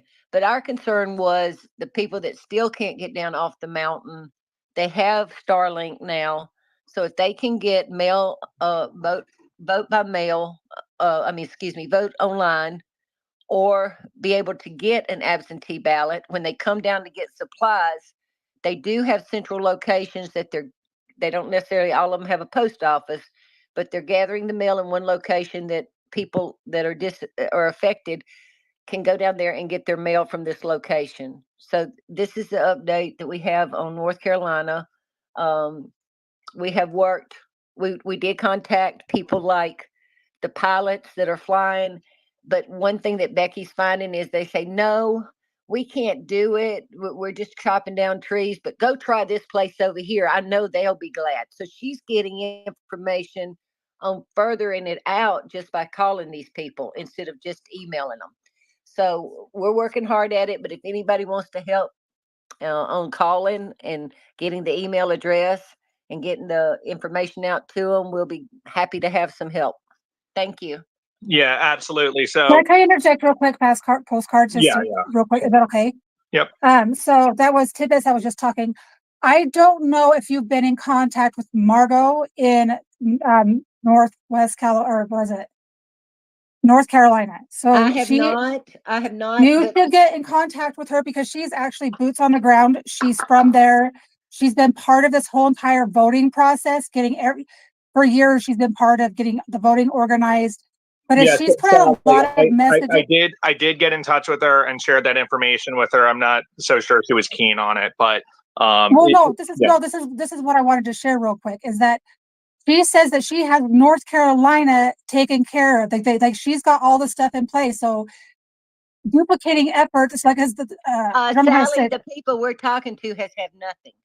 That's the people are telling us they've not gotten anything. Yeah, Sally. I did talk with Margot, and I don't know. She wasn't, didn't want to join this initiative. I'll just say it that way. So that's why myself, Tidbits, and Becky Lee, and we added somebody else. We're just taking it upon ourselves because we're just going to do the work, right? We're not going to rely on anybody else to just do it for us. Like we're going to step up and do it ourselves in these places. She's right. They've not had any voter information given to them. And that's what we're sending it out. We made a PDF. We've made multiple different posters, county specific ones, and we've just been working nonstop at it. So we're leading the charge on it, especially Tidbits to Ponder and Becky Lee are leading the charge. I just came up with the idea. They liked it. They jumped on it and they, did it 100-fold from what I was even planning. And like I did want to say, I found a Latin charity that we're sending information to the Latin charity in Spanish. Both English and Spanish. There's a lot of the churches, they're going to be going to their churches. We got 2 more Sundays at least that they can go to church. If we can get the church to post these in their sanctuary or their fellowship halls, then there may be just 10 people that don't get down to a FEMA site or a town hall that might see it. They would be cheated out of their right to vote. So even if it's redundant, we get 16,000 mail-ins from our mailbox every day from every senator or whatever. I don't think it would hurt for the few that, if they covered most of it, then maybe the few that we get would be good. It would be good for them. They would feel like they have a voice in what's happening to them. Okay, so let me give you the name of a couple of pilots. You give me the information that you're Okay. sending out, and I have contact and back channels with them. Send it to me, and I will make sure they get it through a DM. I'm trying to make this be successful and That's just do my wonderful. part. That'd be Yeah. great, Sally. And I think I'm already following you. So if you make sure you follow me so I can send you that DM, I'll be glad to send you everything. And Or Sally, you want to DM me your email address, I'll send it to you via your email. You just followed. You just send it through DM. Well, whatever's easier for you. I'll send you my DM or my email through a DM. Well, I'd rather have your email because I'm going to send you the posters, let you look at them and you decide what needs to be sent. Perfect. I'll DM you my email in just a little bit, okay? Yeah, thank you. Yeah, absolutely. And that's exactly what these spaces are for. You see what just happened there? We're going to get more of these posters to more people in Western North Carolina who, the whole reason I came up with this idea was that there was a lot of like dooming and blackpilling going on shortly after Hurricane Helene hit and devastated Western North Carolina. And we wanted to make sure. So I live in an area that had a Category 5 hurricane come through 6 years ago, right before an election. And it did impact the turnout. It dropped 31%. And I didn't want to see what happened here happen in Western North Carolina, and especially with the blackpilling and dooming, which does nothing good, except perhaps in a funny twist of irony, inspire me to want to go against the dooming and blackpilling, right, and put me into even more action. So I guess in a funny roundabout way, it did serve its purpose. So let's go. We have somebody who's been waiting a little bit. Superstar Rajan Kanath, go ahead. Postcard, hang on a second. I'm fixing to leave. Becky and me and Michelle are getting a space. But thank you very much. Yes, thank you. Can I Tidbit. jump in real quick, man? Can I just jump in real quick? Yeah, sure. I apologize for that. The reason why I want to jump in is because I know Margot.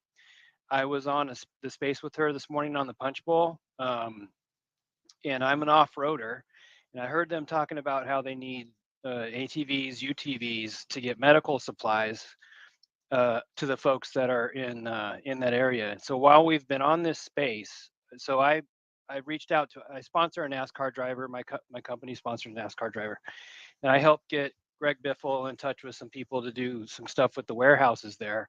And literally while I'm on this, I'm like, okay, I'm DMing and texting about medical supplies and getting ATVs to people in Western North Carolina. But I'm on a space where we're talking about voting. I don't want to get the two things confused. And then the next thing I know, you guys are talking about what's going on in Western North Carolina. And I'm like, wait a minute, what's going on here? So the point being is that I'm trying to line up people to loan their ATVs, UTVs to get to the people that are there. There's no reason why we can't get vote information to them. There's no reason why we can't get ballots to them and then return them back if you can do that. So I'm working on that right now, mainly with the NASCAR community. Yep. Who's speaking? I can't tell who's speaking. Assemble X. Assemble X, the square flag. Okay, I see it.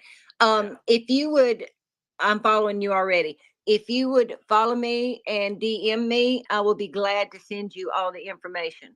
Okay. Yeah, there's no reason if we're delivering medical supplies and equipment and stuff that people need there that you can't get to any other way.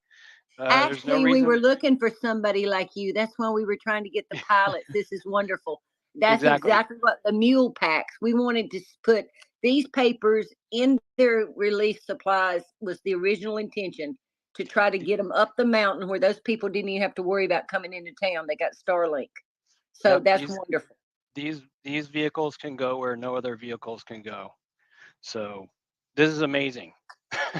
Anyway, thank you for letting me jump in. I was going to wait. Yeah, I was going to wait, but you said you were going to leave, and I wanted to jump in there and add that and make sure that we can connect. So, all right, back to your regularly scheduled program here.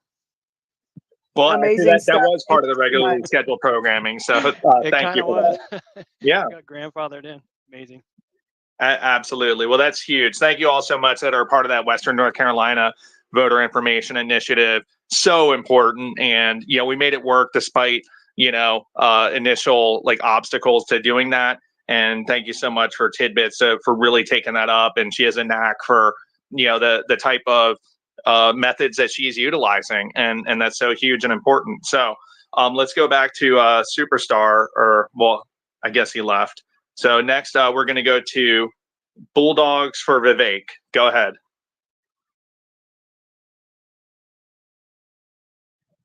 Yes, thank you. I just want to be real quick because of the time constraints and just to the point. If anyone who is in California, Georgia, North Carolina, and New York, and would like to knock on doors and be paid, $40, I believe, is the last time I spoke to the young lady who's organizing this. Please feel free to direct message us at our account, and I'll be more than happy to correlate the information to the appropriate person so y'all can do your part in knocking on the doors, especially in California that they started early voting. So you could, instead of try to pitch to vote for Trump, they can pitch to go to the polls. Thank you. That's it. Awesome. Yeah. Please follow Bulldogs for Vivek's account, and he has the information on there.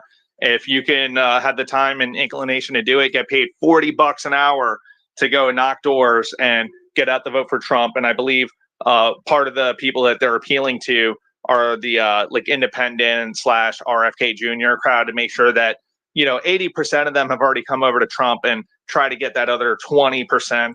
And it's so critical. So before we go to the next speaker, and Alcides, if you could talk next after I'm done with this message. So what I'm going to do, there's a big tailgate going on.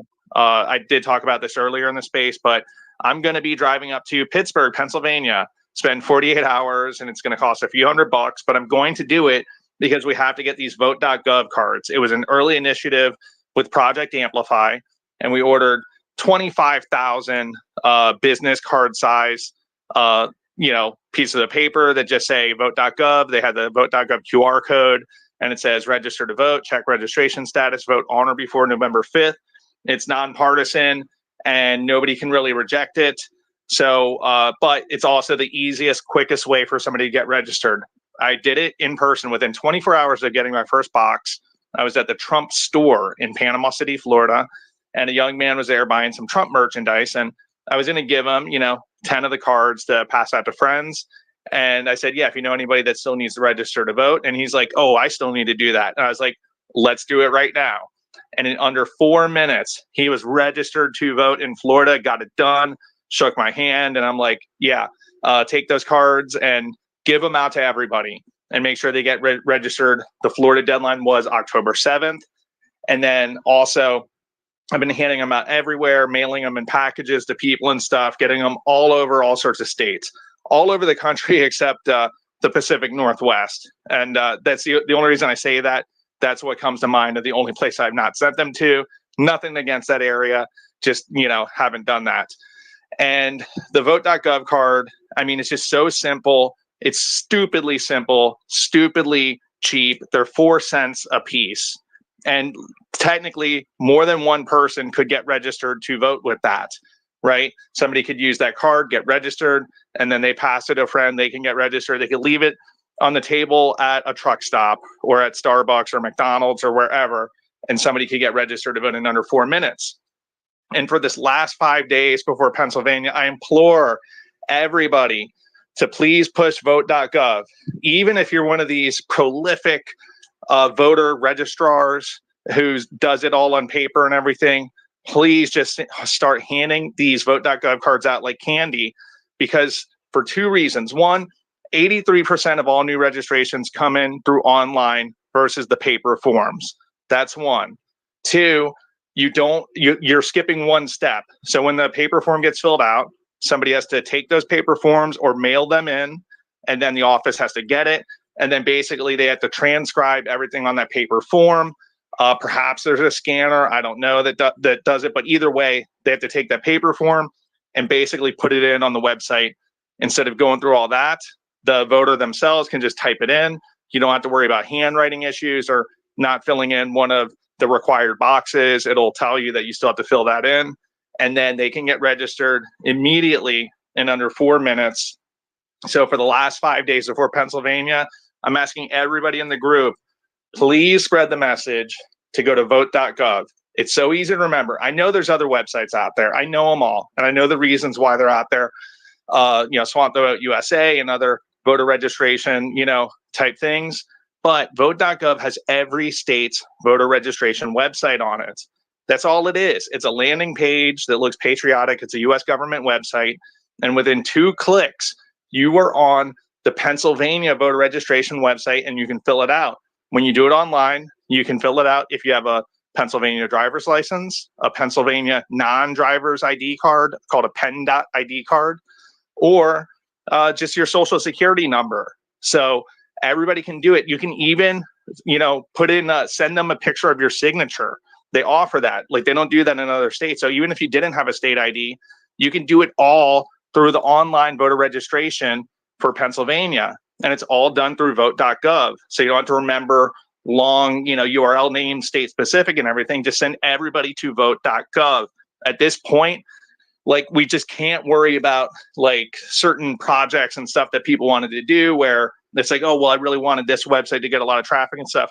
No. At this point, just vote.gov. A vote is a vote, whether they registered initially through Swamp the Vote USA or filled out the paper form or went to vote.gov. We just have to maximize it at this point, get as many people this information as possible. So I'm going to be going up to Pittsburgh, Pennsylvania, because I was not certain that we had more than one person. So we have Trump 45 and 47. He's been adamant about it. He's a volunteer with Early Vote Action. He's been to Super Chase events, door knocking, in-person stuff, JD Vance events and everything, right? And he was trying to get in touch with Antonio Brown and Ashley St. Clair, who were organizing the Pittsburgh Steelers tailgate this Sunday, October 20th, which is one day. And, my understanding was that they were going to have big stacks of paper forms there, right? 24 hours before the deadline. And I wanted them to really just hand out a ton of these vote.gov cards. So I'm actually collecting cards that I had sent out to Pennsylvania. I'm going to be going up there, and it might just be me and Trump 45 and 47 doing it. Great. I would love to have more. And I'll cancel this trip if I can be satisfied that there's going to be 4 people that are like closer to Pittsburgh that will be there at the tailgate handing these vote.gov cards out like candy to everybody who's potentially not registered to vote or knows somebody who is not registered to vote. And everybody knows somebody who is not registered. I don't care what they say. Oh, my whole family's registered. No, your son knows a buddy from high school who's not registered. Give it to him, send him a picture of it. And then you can just, on top of all this, verbally tell people vote.gov. You can text it to them. You can post it all over social media. And whenever somebody mentions voter registration in Pennsylvania for the last 5 days, that's all I'm asking. Look, these initiatives are winding down. I know I ask a lot of people, and people have followed through wholeheartedly, and I really appreciate that. And I know there can be some fatigue of like, oh, Tommy's asking us to do another thing and another thing. I get it. We only have 19 days left before the final day. And believe me, I will not be asking these initiatives much longer. But let's just tough it out for the last 19 days. And for this one, it's 5 days, or really 4, when you think about it. 4 days left to register in Pennsylvania. Just every time somebody mentions voter registration in Pennsylvania, vote.gov, vote.gov. Just do it until your keyboard, your screen breaks, right? Vote.gov. And more people will get registered to vote. Yeah, there's not this instant satisfaction that you gave somebody a paper form, they filled out right then and there, gave it back to you, then you took it to the Board of Elections. I get it, but this isn't about that. We have to, think beyond that and realize that if we just send this website out everywhere, then more people will see it and get registered to vote. Sally, go ahead, and then right after you, Alcides Perez. So we've talked a lot about getting registered to vote.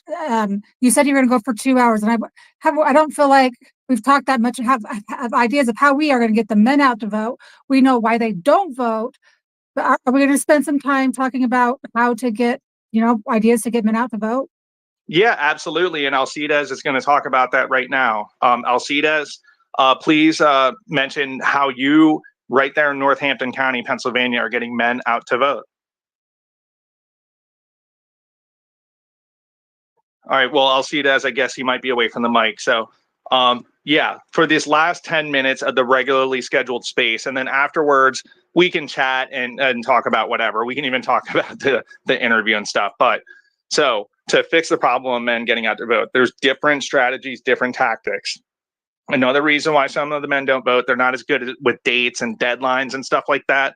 It's not just a stereotype. And look, I know I'm not talking about all men or that all women remember every date and detail of everything. I get it. We're just talking about averages, because when voting comes down to it, that's what it is, right? So we have to just constantly remind men. A lot of men will vote and will not be reluctant to vote if you just told them the dates and deadlines. So you have to, very directly tell the men, and this is men or women can do this, old or young can do this. Say, hey, look, the deadline to register is Monday, October 21st. Do it now so that you're not panicking on the final day. All right, finally, I'll do it. A lot of men respond well to that. All right, I've done it myself. That's the way I do it. And that's the way that I respond to things that I've been putting off, is when somebody finally says, hey, man, you just got to do it. It'll take 5 minutes. Just go ahead and do it. That's one way. Now, as far as the men who make it a point not to vote, you have to take a different strategy, and you can be a little more aggressive with them. And you have to be, again, this is what men respond to, especially these type of men. Like, look, you think they're just going to take your guns anyway, no matter who they vote for? Well, look at California. They passed the high capacity magazine ban. So did New York. They made it a law, and they made it a felony just to have those magazines, right? Tennessee doesn't have that. Florida doesn't have it. It's based on who gets elected. And if the guy who is running, who is a communist, running for governor of Florida in 2018, and he came within 32,000 votes, 0.24% of actually winning, and that was right after a Category 5 hurricane had hit the reddest part of the state. He was going to ban guns, do the high-capacity magazine ban, all of that. We narrowly averted certain death of the state. He wanted to turn it into California on steroids. He was more radical than Gavin Newsom. He was like an AOC or Talib Sharid or one of those types, right? And Michael Bloomberg poured in millions. George Soros, all these different outside groups flooded him with money. He had way more money than DeSantis, and yet within a 32,000 vote margin, DeSantis won. Crisis averted, but people have sort of forgotten about how close Florida was from turning blue and turning into California on steroids.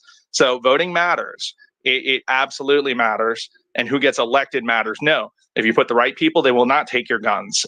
If you elect the wrong people, they will. And then also tell them, Tidbits actually brought up this point, men can get competitive and stuff and say, wait, you want to let the women beat you at voting? Come on, dude, get up and vote. And some can respond to that. And then I have a hardline tactic with the most hardcore of these guys. They think they're being a badass by not voting. They're not. They're the opposite. They're cover ears of any children listening. But all right, ready for it? If you sit there and don't vote purposefully, you knew the dates and you chose not to vote, while the left, the beta soy boys and blue hair radical feminists, they're all voting. So essentially, you're just a cuck watching your country get fucked by the left while you sit there and don't vote out of some, inverted, perverted principles. So don't do that. Get out and vote. That's all there is to it. So there's a lot of tactics from nicer to meaner that you can use with men. Obviously, read the temperature and act accordingly. Sally, did you have anything to add to that? I don't really have anything to add. It's just, guys, it's not talking to them and saying, hey, convincing them that they need to vote, but meeting them where they are, right? Are you going to a gun club? Are you going to someplace where you're going to find men? Shoot, you could probably find them at Lowe's or Home Depot to say, hey, and it's uncomfortable to approach people to say, hey, are you voting? But most people that are right Home Depot or Lowe's are probably alpha males doing home projects. So that's a good place to go out and have a conversation and try to get to, I mean, you got to meet them where they're at. So you, I interact with a bunch of men in real life, but we have to get out in real life where they are. We've got to meet them where they are to convince them. I don't know what your thoughts are on that postcard. Yeah, no, that makes perfect sense. And I did immediately want to go to a person who is well versed in the exact topic that we're talking about. He's the mayor of Slippery Rock, Pennsylvania. He's the statewide director for Early Vote Action. That's the app that I use to send postcards and do text messaging to Northampton County. So without further ado, John David Longo, JD Longo, please go ahead and just quickly introduce yourself to those who are not familiar with you, and just let them know how you're getting these, sort of intractable groups out to vote this year. Hey, postcards, everybody else, thank you very much for having me on this space. I'm sorry I couldn't be on here earlier, as probably all of you are aware of, and what all of you are also into. This is a very busy time for us all right now. So, again, my apologies, but always a pleasure to be on these spaces with you folks. Appreciate all the good work you're doing. My name's John David Longo. My friends call me JD. I am the mayor of Slippery Rock, Pennsylvania. I'm in my 7th year as mayor there. I also happen to be the acting state director for Scott Pressler's Early Vote Action. When I'm not doing those things, I'm serving as a Republican committeeman for Butler County as well. So it's a pleasure to be in this fight with you all. You have to forgive me because I literally just came into this space, so I didn't hear too much about what exactly you guys were talking about before I got in here. But as far as motivating people to get out to vote, I'd say, guys, we are just relentless in our messaging, and we're unwavering, and we come to the table with politeness, but we also come to the table with steadfastness in our desire to get people to understand the benefits of not just voting, but of taking advantage of the many tools that we all have at our uh, in our toolkit, rather, to get out and vote. Whereas Democrats are taking advantage of all these many tools and using, in some instances, months to get out to vote and have their voices heard on the ballot. Republicans historically, of course, have always just used one election day, getting 12 hours in at most. And we found that that's just not conducive for a winnable election with the current terms that have been set by the left. And so we're trying to beat them at their own game. And guess what? Right now, the numbers are on our side. We are beating Democrats by nearly every metric and in nearly every county in the Commonwealth of Pennsylvania when it comes to voter registrations. Our mail-in ballot requests are up while theirs are down. I mean, just recently, my gosh, we had over 22,000 new voter registrants for the Republican Party, according to the last report, and the Democrats just had a measly 9,000 and change compared to ours. So that is in part due to all of the hard work that you guys are doing in conjunction with us at Early Vote Action and with all these other great organizations and grassroots organizations, more importantly, all across the United States. So thank you all very much. Hey, John David, while you're here, and I know you're always up for questions, would you relay that story about the gentleman who was a veteran, homeless, and what happened in his county? Because that was really inspiring, the reaction to it and what ended up happening.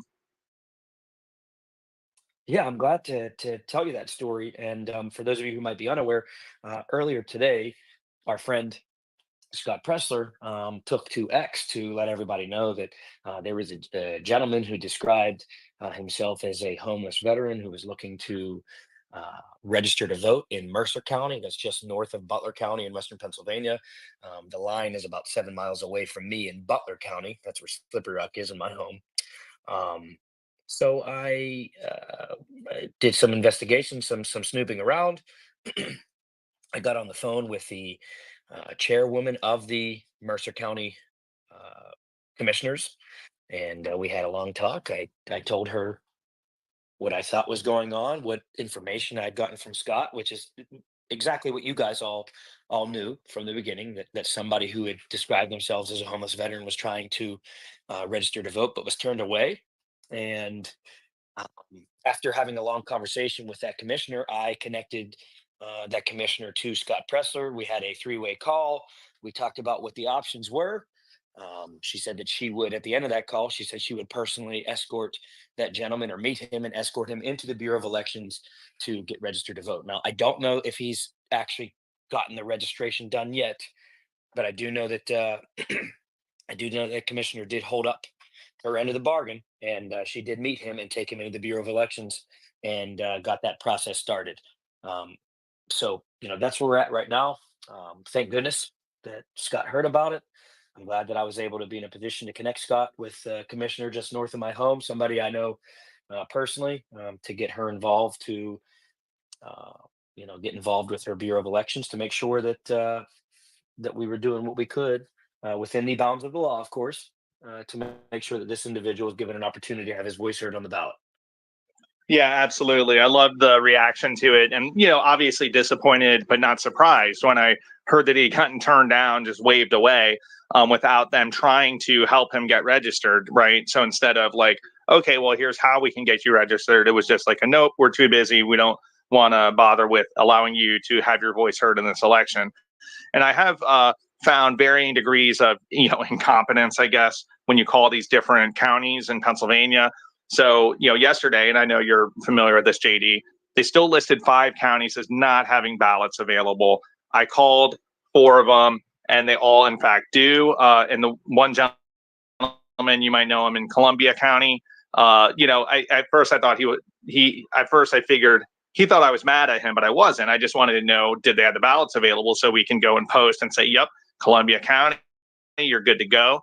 And he said, go yell at the state. And I say, no, I just wanted to make sure that, that's what the situation was. And then I had a lady in, I think, Carbon County. I called her and she did the old thing where I said, all right, as far as going in person and requesting your mail ballot and depositing it right back, is that available? And she said, oh, no, if you want to vote in person, that's on November 5th at your local precinct. And I'm like, look, I know that story. I'm just talking about doing the mail ballot in one sitting. She's like, well, yeah, you could do that, but it'll take an hour. So basically discouraging people from doing it. And I said, why does it take an hour? Other places said 15 minutes. And she's said that every county was different and that they had to call up the state and get a response or an answer or whatever. So yeah, there are these obstacles and roadblocks. But what I love about you guys at Early Vote Action is that, you don't just forfeit when you hear that. You plow right through and keep going until, you get what you want to get done.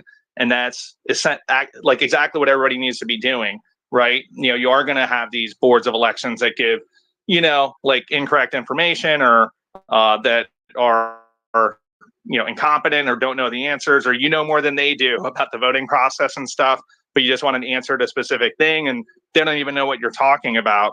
But had there been any more sort of victories or wins lately, JD, that you wanted to tell us about?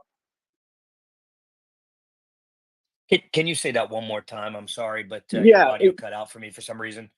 All right, buddy. Come on. We've heard it once. Stop yapping. All right, sorry, we had a troll up on stage and had to remove him.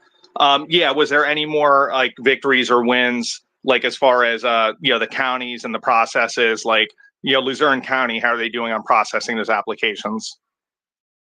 Well, I'll tell you what's great about having a champion like Scott Pressler on your side is that he's not afraid to step into the fray, and he certainly motivates others to get involved too. And he has this tremendous platform that is helping keep these bureaus of elections across the Commonwealth of Pennsylvania and election offices across the United States, by extension, accountable.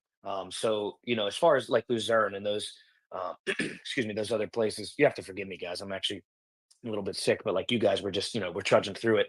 We can worry about our health in 3 weeks whenever we're celebrating a win for President Trump and Vice President Vance. But to get back to places like Luzerne, you're all familiar with the fact that there are backlogs in some places around the Commonwealth of Pennsylvania. But the good news is that once Scott and Early Vote Action and our allies started to draw attention to it, we started to see a shift in the investment in infrastructure and in labor to make sure that those shortfalls were being addressed. And Something else I've noticed too, and this is just through personal conversations I've had with people across the Commonwealth, is that a lot of these counties and bureaus of elections are scared to death that we are going to notice or take note of something that's not going right there, because they don't want to be on the receiving end of the negative attention that's going to come from from our organization or our allies.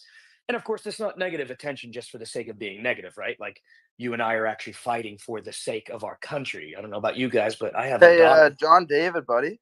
What's up? Would you mind shutting up for a bit there, bud? Holy fuck. You have no idea what you're talking about. Eh? Yeah, sorry, I just removed that same troll. I guess he had a different account there. I apologize about that. If you could go ahead where you left off.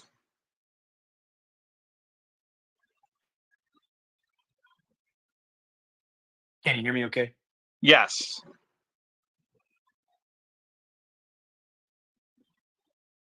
Okay, yeah. So, John, you're good to go. And co-host, don't add any new speakers, please, to the stage. Yeah, I'm not adding anybody at all, so I don't know how anyone's getting on the stage. Gotcha. All right, we're good to go. Everybody who's up on the stage is good. So if you could continue, John David. Hey, look, I'll just keep it short and sweet here, guys. And here's what you need to know. As far as wins are concerned, I'll just state it again for the record. We are, by nearly every metric and in nearly every sense, we're beating Democrats across the Commonwealth of Pennsylvania. And as far as these bureaus of elections are concerned, they understand that there are eyes that are watching them, because you and I are motivated enough to actually keep consistent watch on them and hold them accountable whenever we see that there are improprieties or even potential for improprieties. So we are. All right, just to let everyone know that's in here right now, we've got a really big group over in Rumble and on YouTube and X Live. In about probably 8 minutes now, I am going to divert over to the Brett Baer and Kamala Harris interview. It's about 30 minutes long. I heard it's epic. Just finished letting them finish up what they're talking about right here. So bear with me, don't go anywhere. Answers. By every measure, we are doing what we need to do. Yeah, that's awesome. And you love to see it. And, the overarching thing I want to say is that it's so much different, especially in Pennsylvania, than 2020. I think back in 2020, there was this notion that, Trump's got it in the bag. He's popular. He's the incumbent. He's going to get more votes. So that should translate to an electoral college win. And there wasn't a whole lot of focus on like the groundwork or the elbow grease, right? To get people registered, get them turned out early, get those quote unquote mail ballot numbers up, whether that's actually getting it through the mail or showing up at the Bureau of Elections and voting there. And it's just a whole different ball field going on right now. And I think that will translate, and we know it's translating to actual votes on the ground. So JD, the one thing I guess, and I know you're always good for this sort of a feedback, for these final 5 days before the deadline to register in Pennsylvania, I'm going to be pushing vote.gov hard. And I've been telling everybody else to do it because it's an easy to remember website. And in 2 clicks, it takes them to the Pennsylvania Voter Services website. That way, all of these people who might be the first time they're promoting voter registration online don't have to remember that website, don't have to remember state specific ones. If people say, what about Wisconsin? What about North Carolina? They can just put vote.gov, any state, 2 clicks, you're on your state website, and you can get registered to vote in under 4 minutes. And one thing I'm going to do, JD, I actually decided today, conditionally, that I'm going to Pittsburgh for that Steelers event. And I'm going to be there handing out the vote.gov cards along with Trump 45 and 47 and get rid of all of them. It's going to be our last hurrah, our final charge with these cards. Great. Well, thank you so much for that. Just real quick, if I may, first of all, I'm going to be there at the Steelers game on Sunday. So I hope that we'll get to meet in person. That would be fantastic. For those of you who are in the Pittsburgh area already, I hope that you'll join me tomorrow at an event in support of Senator J.D. Vance, our next vice president of the United States. It's in Pittsburgh. You can see the details for that and sign up on the Donald Trump events website.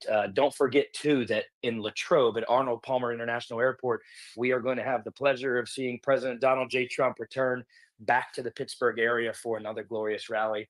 I will be there as well. Hope that you guys will join me. But I do want to say, first of all, thank you for pushing vote.gov. But if you are in Pennsylvania, I'd love to speak to this specifically for Pennsylvanians. October 21st, just a couple reminders. October 21st is the voter registration deadline. So please keep that in mind. Voter registrations need to be received by the bureaus of elections of the State Department before 4 p.m. on October 21st. So I would highly recommend, if you're doing voter registration, please start to transition from the paper registration forms and start using digital methods. Now, vote.gov is fantastic. We also have vote.pa, of course. If you're in Pennsylvania, it's more specific to us. You can register people to vote very easily using your cell phone or another device with an internet capability, and you can use either their driver's license or their last four of their social, or a combination of both if you're extra careful, to get them registered to vote. And so I hope that you all do that. And past that, I hope that you will encourage people to vote early by mail or in person at the bureaus of elections in Pennsylvania, because as we've heard from President Trump and as we've heard from the GOP, we are very much desiring to see that. It's going to free up a lot of resources for the Trump campaign, for the McCormick campaign, and Republican candidates up and down the ballot, who will not have to worry about a large chunk of the population who have already voted for our Republican candidates, so that they can focus on those individuals who have yet to vote on November 5th. Thank you very much. Yes, thank you so much. Let's go to Sally, and then after Sally, BP. All right, so I did bring up one person, which I told you I wasn't, but I just brought Votify. He was the one who did that app that is very useful. I did already post it on the website. We can go find out more information up in the Jumbotron, so you guys could check that out. So after BP, it would be great if he could get a chance to speak. Yeah, Postcards, thanks for having me, man. Yeah, I just voted early for the first time ever this week, and I meant what I said in that comment. Postcard, I mean, you encouraging everyone to inspired me to do it, inspired me to, have my wife just like, all right, it's going to be a little more difficult than our normal place, but we just need to do it. We got to change our game plan. The definition of an insane person is doing the same thing and expecting different results. Let's go out and vote early. So we got the kids in the car, we went over there, parked, sat in line for 10 minutes. It really wasn't that bad. And then she voted, then I went out, sat in line, and I voted. So, and then ever since then, I've been advocating more for other people to vote early. And in one of my spaces recently, I was just, preaching to them about it. And they just said, hey, I'm just curious as to why, why do you think I should vote early, even though my polling location's right there, or whatever. And my rationale, or my reasoning, was we need a red wall of Trump voters in the early vote lines. And by doing that, more Democrats are going to roll up and go, that's a long line. I'm just not going to vote. And I think that's pretty logical, because probably all of us have gone somewhere, saw a big line and said, no, I'm not, I'm just not going to do it. Whether that's, Starbucks or, some food line, whatever it is, you've gone to a line before and said, nah, it's not worth it. And then you've skipped out. If we have tons of Trump voters in the early vote lines, and we are the ones going, nope, we're sitting in this line, I don't care how long it is, and we're going to vote early, then, our loyalty will shine, and will maybe prevent Democrats from standing in line. And then maybe something will come up on election day or whatever, and they just won't vote. So that was one way I kind of squared it with him.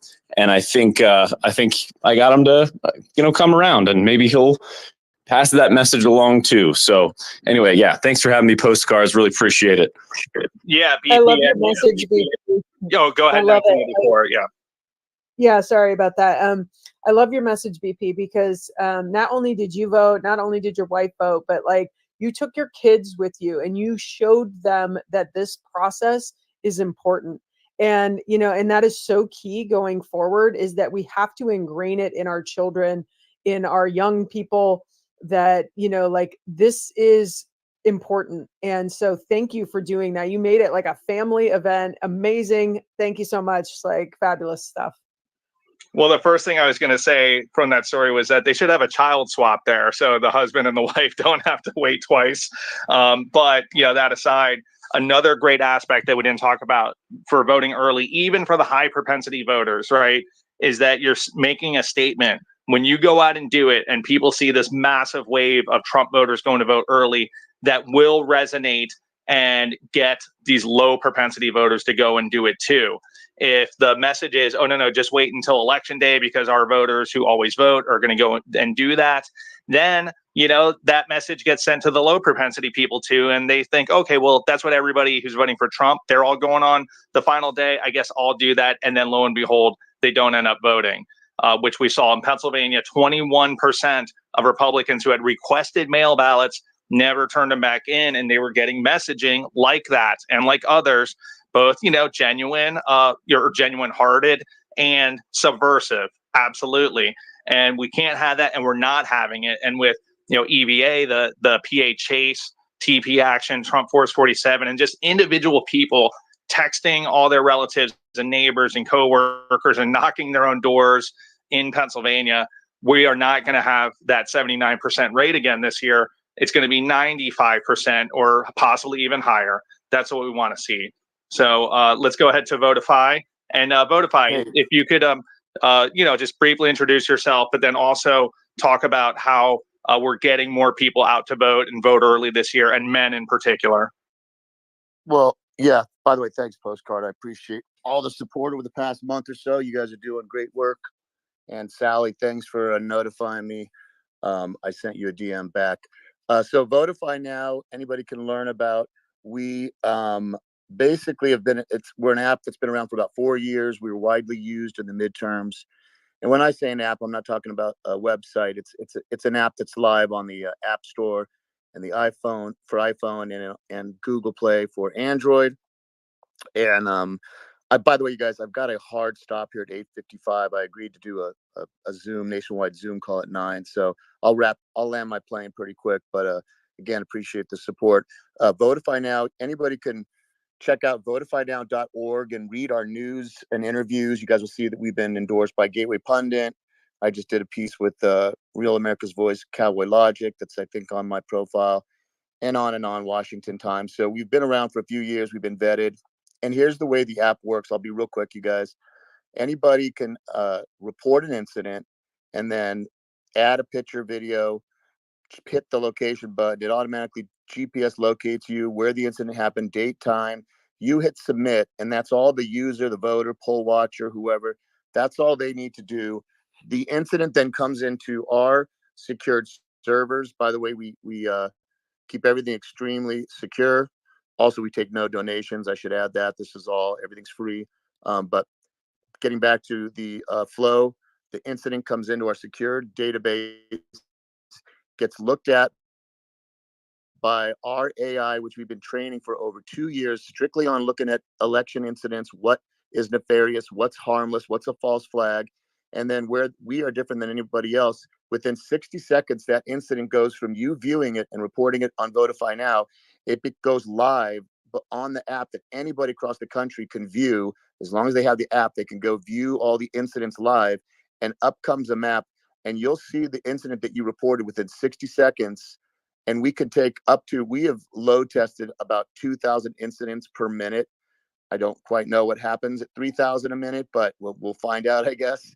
And I think what you guys are doing is great for the early voting. Of course, we'll probably be flooded on election day, but we encourage everybody just to get a basic understanding of Votify Now, and then you decide for yourself whether this is beneficial.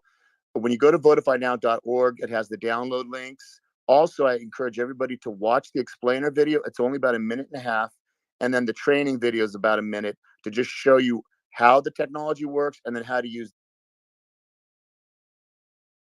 The last thing I'll say, the other functionality of how the app is important is we deal directly with candidates and their legal teams. So even though all the users and voters can see what's happening in real time, we're also aggregating everything into a PDF document, and we're emailing candidates and their legal teams this evidence in real time. They're getting an update every 30 minutes, every hour, whatever they're requesting. And they have the documents to turn into affidavits literally within hours, as opposed to them trying to scrape up evidence over days, weeks, months. So this is our way of trying to cut out, or at least minimize nefarious activities. And I'll leave you guys with the analogy I always like to use. It's kind of like if there's a bank heist going on in the middle of the night, bad guys are probably going to get away with a lot of loot if nobody's watching. Well, if you're able to put them on blast and everybody in the country is able to see what they're doing, share it, tell their sheriffs or journalists are watching or whatever, the bad guys are going to get away with a lot less loot if we're identifying them and seeing what they're doing, not to mention getting, law enforcement or attorneys on it. So we encourage everybody to check out votifynow.org. You can watch those 2 videos and see what the app does. And then we encourage you guys to download it, check it out. If it's not for you, you can always just delete the app off your phone. And I think that's pretty much it. I don't want to take too much mic time. Postcard, I think what you're doing is great. By the way, I wish I could send you some flyers since you're going to be out walking that game. But maybe we could do a little back channel thing and talk, because we have lots. We printed out thousands of Votify Now QR codes and all that. But yeah, I'll mute myself, and I appreciate you guys giving me the mic. Keep up the great work. Keep up the great spaces, you guys. Let's keep fighting till the very last day. Yes, and even after, if we have to, getting ballots cured, et cetera, or preventing ones that should not get cured from getting cured the wrong way. And one thing I did want to get to, since he brought up apps, is another or 2 very important apps that work very similarly, TP Action and Early Vote. All right, so things have diverted more to, I want to focus solely on voting, what we can do to vote. Once we start getting into apps and all that stuff, I did want to bring Votify up because people do get worried about whether their vote counts, whether their vote matters, or nefarious stuff going on. It just gives them a little peace of mind. I really do want to get over to the Kamala Harris and Brett Baer interview. I'm pretty excited to get into this. I'm gonna have to close a window out. Thank you guys for participating in that live space so it was a space I streamed to Rumble, YouTube, and to X Live. The goal is to reach as many people as possible. It looks like they're done talking with the portion of the stuff that for you guys, the important thing is men. Men are the least likely people to get out and vote. One, they have jobs, maybe they're working that day, or they think my vote doesn't matter, or whatever excuses. I'm of the opinion this year that your vote matters. Men, if the men who are registered to vote Republican turn out and get out the vote, you could make this election so big to rig. I've got Jillian backstage. Welcome backstage. All right. Anyway, I think that this is an interview. This is live on YouTube. So there is going to be no copyright. We'll see if you guys on YouTube are able to watch this with me. I guess I better put my earbud in so I can hear it when it comes on. Give me just a sec. I've got it all queued up. I've heard that this is amazing. I've been dying to watch this all night long. Let's go. By the way, my new Trump gear came today, my new shirt. The other shirt was like a short person must have modeled it, because when I got it in the mail, it just barely covered my boobs. Wasn't very camera friendly, so we diverted. Hopefully my mic is not too loud and you can hear me okay. Go ahead and pull this. Let's see, how do I make this big? There we go. All right, for anyone who is just joining me now and we're watching this live clip, to make this video transformative, I do have to pause it and talk about it. If that is something that you're not interested in, you can go find, I will post a link in just a little bit, and you can go watch it in its entirety. going to try to pause as little as possible, but I do have to do it according to DCMA. This is posted on X Live. So when it's on X Live, it's not supposed to have copyright. It's supposed to be meant to be shared, but we'll see how that works out here. You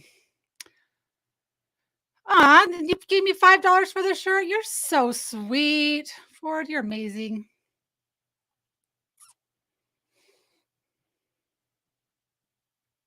Oh, you'll give me $5 to put on my other shirt? Maybe I will. It might cost you a little more than $5. What are you saying, Sally, for? Restart StreamYard? My mic is crackling. Let me make sure I have my mic set up right.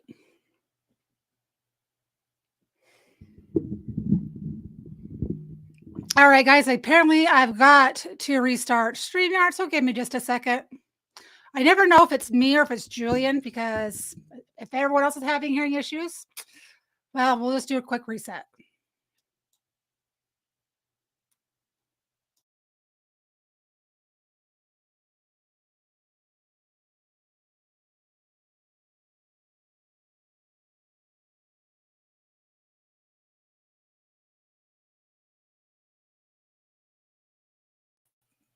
All right, I'm back. Let's go ahead and re-add this video that I had added, and then we're going to get started, guys. I can't wait. I have intentionally not listened to very much of this because I'm pretty excited to watch it live. Let's see which one is this one. All right, there we go.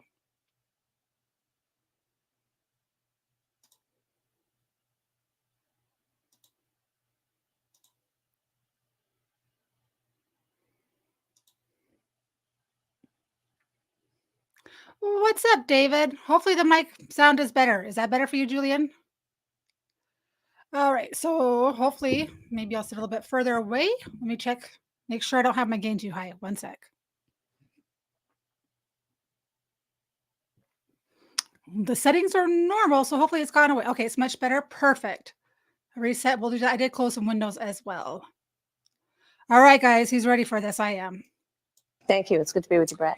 You know, voters tell pollsters all over the country and here in Pennsylvania that immigration is one of the key issues that they're looking at this election, and specifically the influx of illegal immigrants from more than 150 countries. How many illegal immigrants would you estimate your administration has released into the country over the last 3.5 years? Well, I'm glad you raised the issue of immigration because I agree with you. It is a topic of discussion that people want to rightly have. And you know what I'm going to talk about. Yeah, but right do you now, just a which number? is- Do you but- think it's 1 million, 3 million? Brett, let's Okay, guys, let's see it. Let's have a contest to see how many questions she doesn't actually answer and how many questions she actually is. Well, you know. Let's see. There's one so far. just get to the point. Okay, the point is that we have a broken immigration system No shit. that needs to be repaired. So your And- Homeland Security Secretary said that 85% of apprehensions. I'm not finished. We have a She hasn't answered the question yet. Our immigration system is broken. Why is it broken? Because on day one, Joe Biden rescinded 94 executive orders that Donald Trump put in place to make the border secure. All right, there's a fact check right there. Let's see how she does. we have It's a an rough immigration estimate of system 6 million people that have been needs to be- released into the country. And let me just finish. I'll get to the question. I promise you. I was beginning to answer. And when you came into office, your administration immediately reversed a number of Trump border policies. Most significantly, the policy that required illegal immigrants to be detained through deportation, either in the U.S. or in Mexico. And you switched that policy. They were released from custody awaiting trial. So instead, included in those were a large number of single men, adult men, who went on to commit heinous crimes. So, looking back, do you regret the decision to terminate Remain in Mexico at the beginning of your administration? At the Whoa, he just called her out. So let me explain. So this is the question he's asking because this is the stuff that I cover nonstop. So it's not just Remain in Mexico. When people come across the border, so they could be on the national or international crime watch list. When they come across the border and they go and they meet with the people at the border, they say, "Oh, I'm seeking asylum." And if they are on the criminal the International Criminal Watch List and they're seeking asylum, they are taking off of that list. They are allowed to be in the country legally, not illegal, legally, while they wait for their court date to see if they can get asylum. This is how we're getting a lot of people into this country legally. Not there, but it's still a horrible policy. That's what he's asking her and talking about. Instead of remain in Mexico. The beginning of our administration, within practically hours of taking the oath, the first bill that we offered Congress, before we worked on infrastructure, before the Inflation Reduction Act, before the Chips and Science Act, before the bipartisan Safer Communities Act, the first bill, practically within hours of taking the oath, was a bill to fix our immigration system. Yes, ma'am. It was called the U.S. Citizenship Act of 2000. Exactly. She's not. So we did one thing to make it easier for people to get legal immigration status. Not that Joe Biden rescinded 94 policies that Donald Trump put into place to protect our border and the children being trafficked across the border. 21. It was essentially a pathway to citizenship for the. Finish, yes, ma'am. May I finish responding, please? But you have to let me finish. You had the please. White House and the House and the Senate, I'm and they in the didn't bring middle up of that bill. responding to the point you're raising, Okay. and I'd like to finish. Yes, ma'am. I'm in the middle of responding, and I would just really like to finish. We recognized from day one that, to the point of this being your first question, it is a priority for us as a nation and for the American people. To what? And our focus has been on fixing a problem.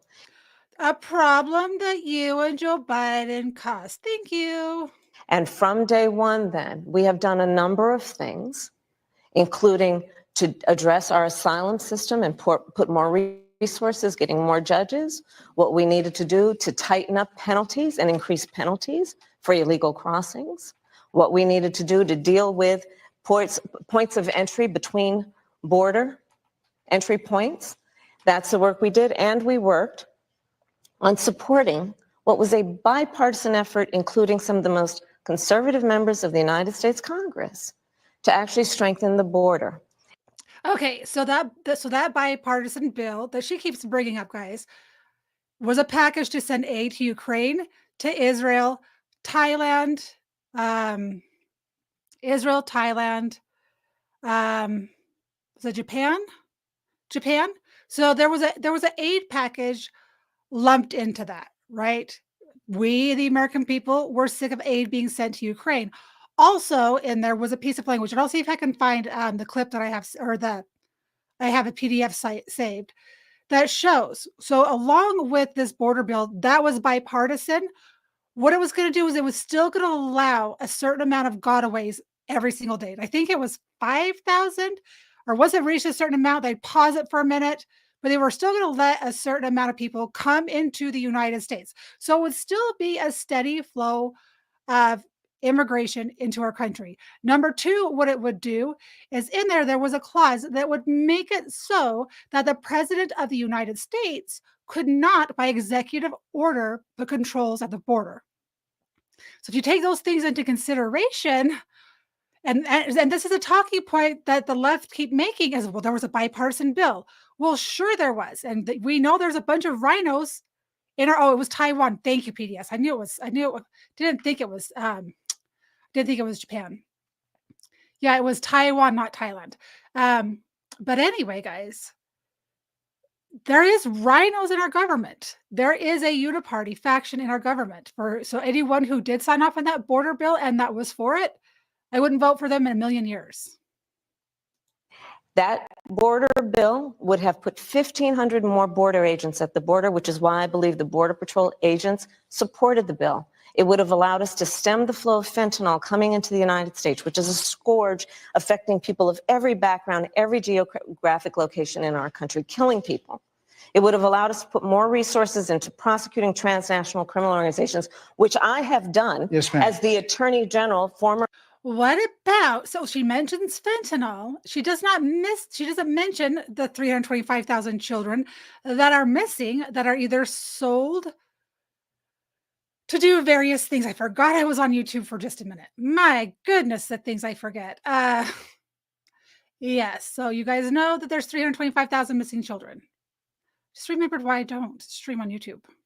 Former Attorney General of a border state Madam Vice President, a couple of things. prosecuted trafficking of drugs, guns, and human beings. And six Donald Trump, Democrats- but let me just finish. Six And Democrats Donald voted. Trump Oh, she did say it. Drugs, guns, and human beings. I am very surprised she just admitted that. Against that bill. learned about that bill and told them to kill it because he preferred to run on a problem instead of fixing a problem. And in this election, this is rightly a discussion that the American people want to have. And what they want are solutions, and they want a president of the United States who's not playing political games with the issue. I hear you. Okay, let's be like, I'm going to repeat myself, because if someone who is a leftist that decides to come watch this, want it to be very, very clear. He didn't kill this because it was a political issue. He wanted them to kill it because it would stop the future president of the United States from making any executive orders to control the border. That is important. He is part of our national defense. But actually is focused on fixing Six it. Democrats voted against that bill. It would have allowed 1.8 million illegal immigrants into the country a year. A lot of conservatives had a problem with it. These are the six Democrats.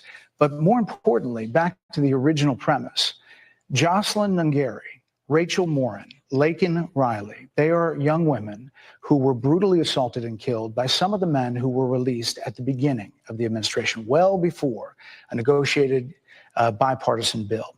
Former President Clinton actually referred to Laken Riley Sunday campaigning for you in Georgia, saying if those men had been properly vetted, Laken Riley probably would not have been killed. I don't know if you guys saw that clip of Clinton. You would almost think that it's, Lincoln Riley, if it's according to Joe Biden. But if you guys didn't see that clip of Bill Clinton saying that, you would almost think that he was campaigning against Kamala Harris. So if it wouldn't have happened, this is well before any negotiation. This is well before Donald Trump got involved in the politics. This is a specific policy decision by your administration to release these men into the country. So what I'm saying to you, do you owe Brett, those I think it's families really, I think an apology? Let me just say, first of all, those are tragic cases. There's no question about that. There's no question about that. And I can't imagine the pain that the families of those victims have experienced for a loss that should not have occurred. So that is true. It is also true that if a border security had actually been passed 9 months ago, it would be 9 months. Oh, I want to know when Laken Riley died, because she said 9 months ago. She's still not answering the question directly. She's going to obfuscate and blame, and nothing's going to be their fault. It's not that on day one, Joe Biden rescinded 94 executive orders. It's not going to be that at all. That we would have had more border agents at the border, more support for the folks who are working around the clock, trying to hold it all together. Madam Vice President. To ensure that no future harm would occur. And this election in 20 days will determine whether we have a president of the United States who actually cares more about fixing a problem, even if it is not to their political advantage in an election, because there was a solution, Brett. Madam Vice President, it was a policy decision in the early part of your administration. I will let one of the mothers talk about it. Take a listen. Because of the Biden-Harris administration open border policies catch and release, they were enrolled in the Alternatives to Detention program. This meant that they were released into the United States. It was not even a full 3 weeks later that they would take my daughter, Jocelyn Nungari's life. I believe the Biden-Harris administration open border policies are responsible for the death of my daughter. That's the early days. So that is, did she say 3 months or 3 weeks after Joe Biden took office? So that first person, whatever she did to the border, they did whatever they did 9 months ago, wasn't going to change things clear back in 2021. So do you owe them an apology is what I I'm will saying. tell you that I'm Yeah, so you sorry do. for her loss. I'm so sorry for her loss. Sincerely.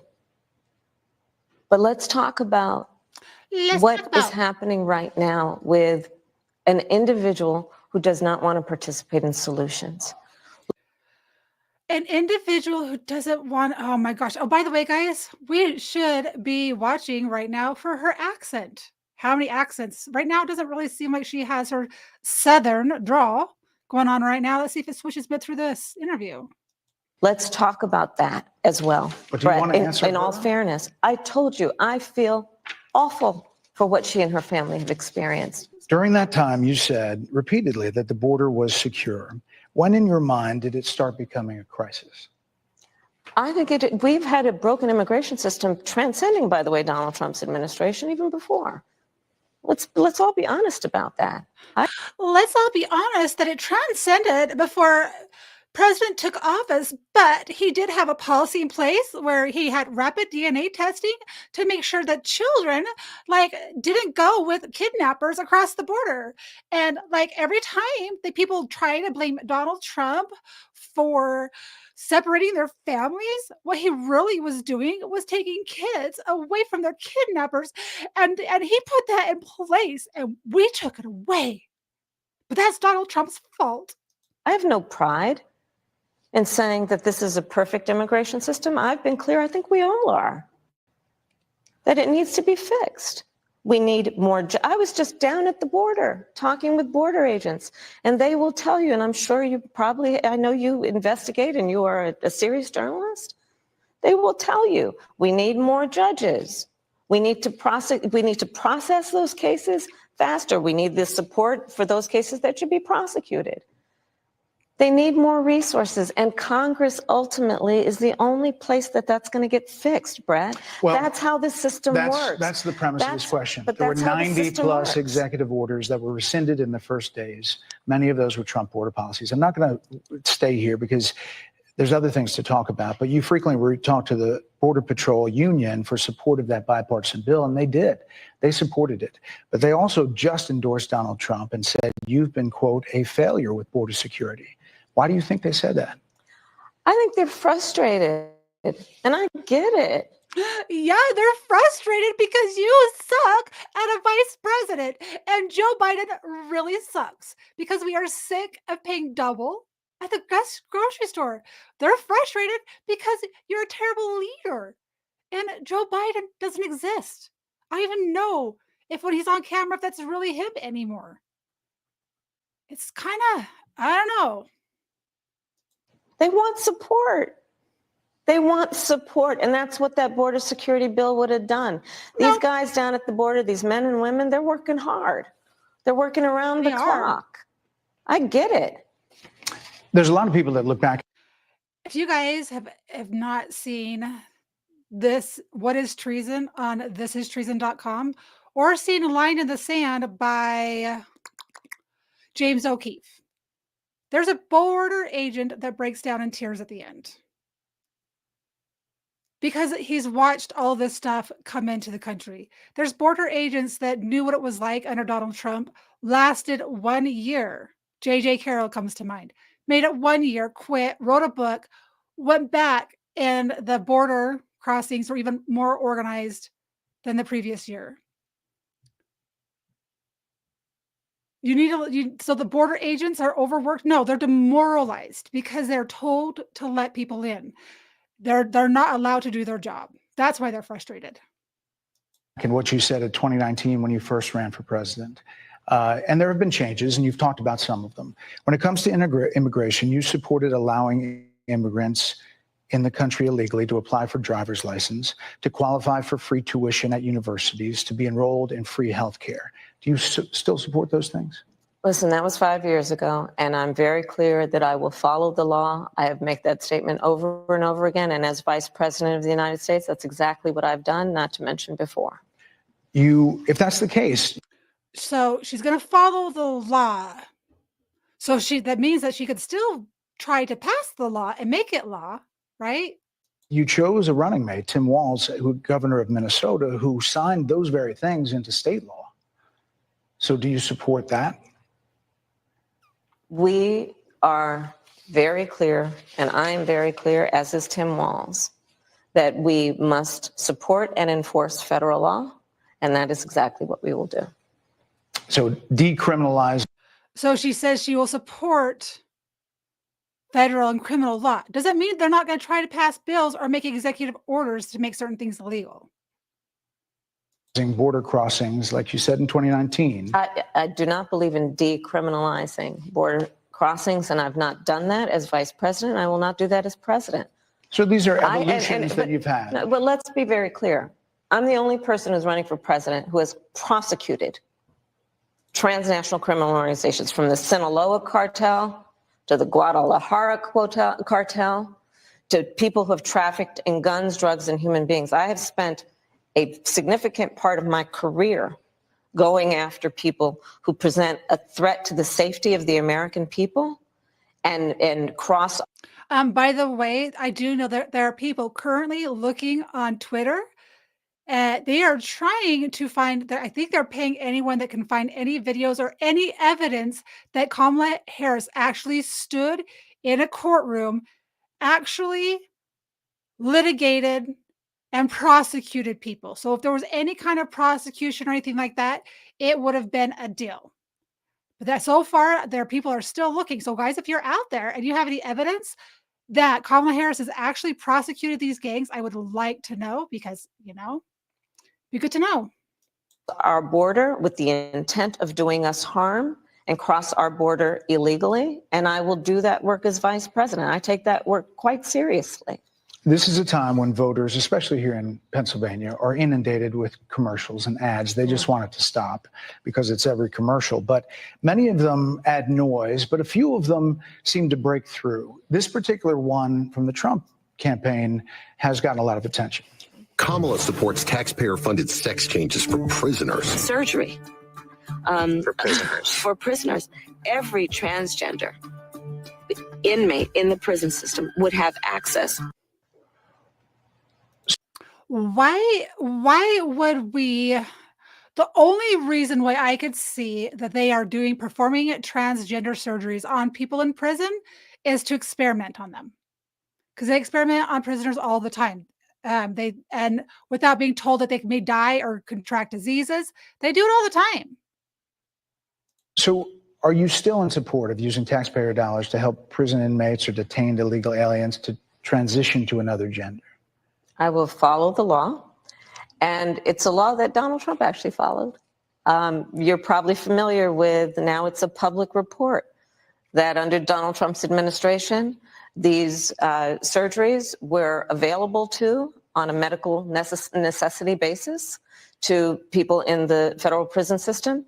And I think, frankly, that ad from the Trump campaign is a little bit of like throwing, stones when you're living in a glass house. Does anybody in the chat, has anybody seen Trump approve transgender surgeries at all? No? Trump aides say that he never advocated for that prison policy, and no gender transition surgeries you know what? You got to take responsible for what happened in your administration. Yeah, no surgeries happened in this presidency. It's in black and white. Would you still advocate for using taxpayer dollars for gender reassignment I will surgeries? follow the law, just as I think Donald Trump would say he did.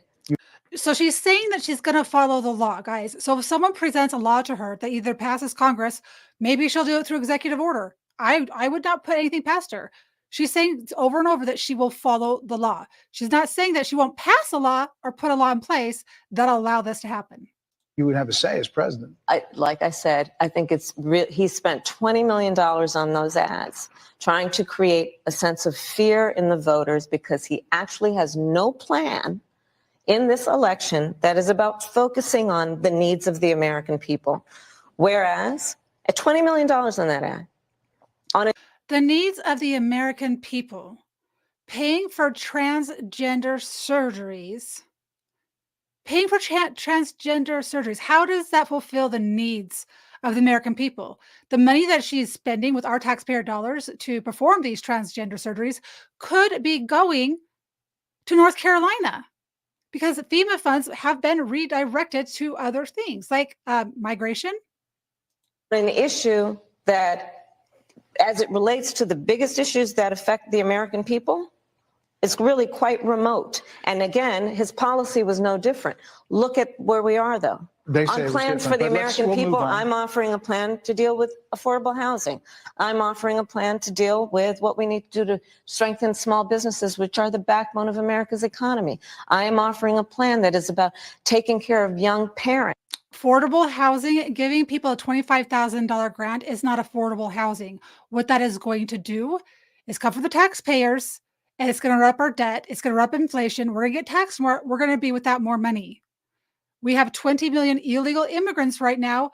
We have a $4 million housing shortage. Deport the people who are not supposed to be here. We don't have a housing crisis anymore.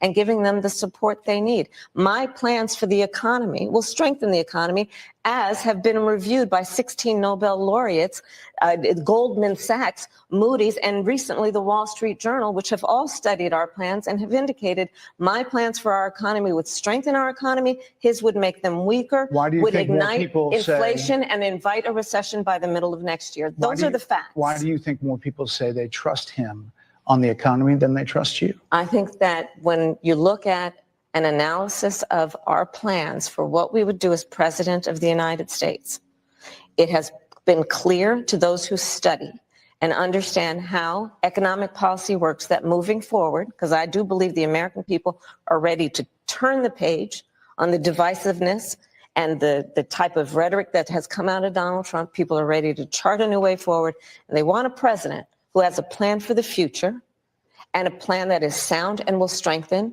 our country. My plan for the economy does exactly that. I have never seen her plan for the economy, or if I have, it doesn't make any sense. Okay, when she says we're going to go forward, we're not going to look back. And I've said this in several spaces and on other places throughout the weeks, guys. This whole move forward, a better path forward. We're going to build back better, build back better. What they want to do is they want to take us to the time before Christopher Columbus came to the United States, conquered the lands, so they want to go back to that time before we had 1776, before anything happened, right? Before we had the United States. Then they want to build back better. They want to build back better in their image of their socialist, Marxist, communist, whatever the blend of that is, ideals for a one world government. So when they say, let's look forward, let's not look back at the mistakes of the past that we've done to destroy this country, but let's build it back better going forward. Pay attention to the words they use because they're very sly and they're very sneaky. His plan would be, again, to give tax cuts to billionaires and the biggest corporations in our country and blow up our deficit. It's interesting you said turn the page, Madam Vice President. You were asked on 2 different shows last week what, if anything, you would do differently than President Biden. Here's what you said. Would you have done something differently than President Biden during the past 4 years? There is not a thing that comes to mind in terms of, and I've been a part of most of the decisions that have had impact. Under a Harris administration, what would the major changes be and what would stay the same?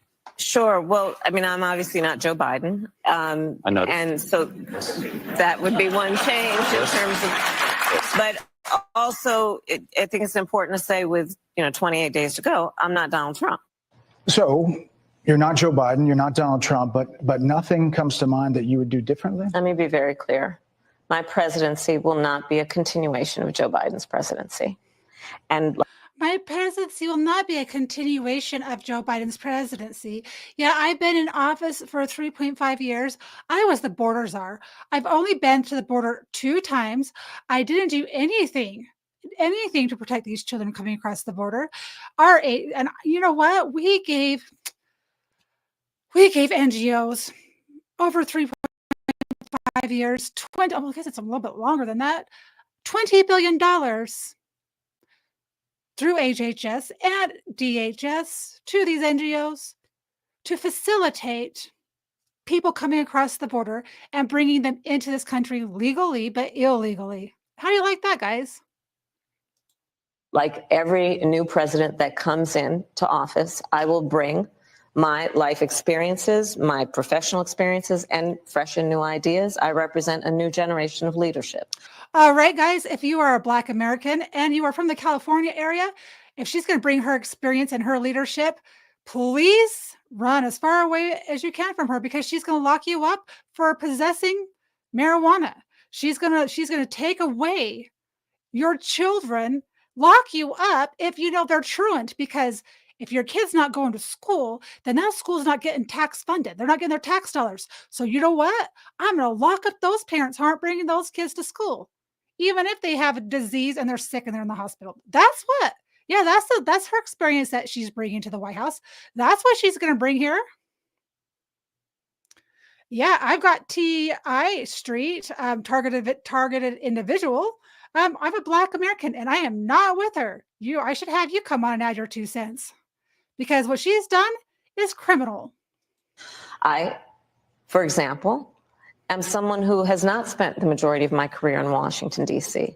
I invite ideas, whether it be from the Republicans who are supporting me, who were just on stage with me minutes ago, and the business sector, and others who can contribute to the decisions that I make about, for example, my plan for increasing the supply of housing in America and bringing down the cost of housing, addressing the issue of small businesses, which is about working with the private sector to bring more capital and access to capital to our small business leaders, including my plan for a $25,000 down payment assistance for first-time home buyers and for small businesses, extending the tax deduction.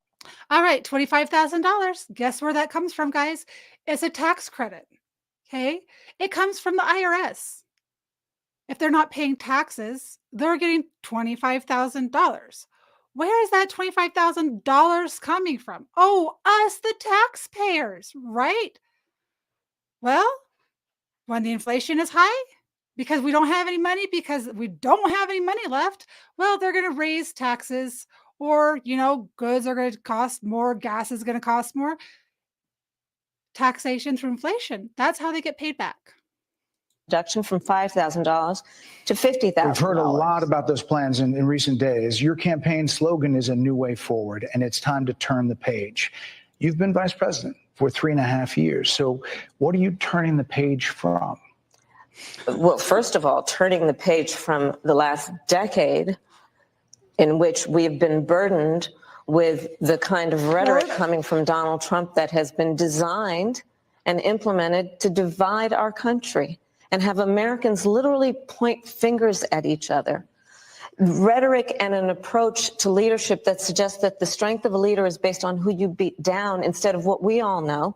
The strength of leadership is based on who you lift up. The strength of an It's not about who you beat down, but it's about who you lift up. Who you lift up. Okay.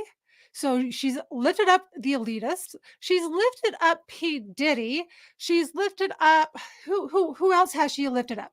Oh, who did she beat down? Black Americans.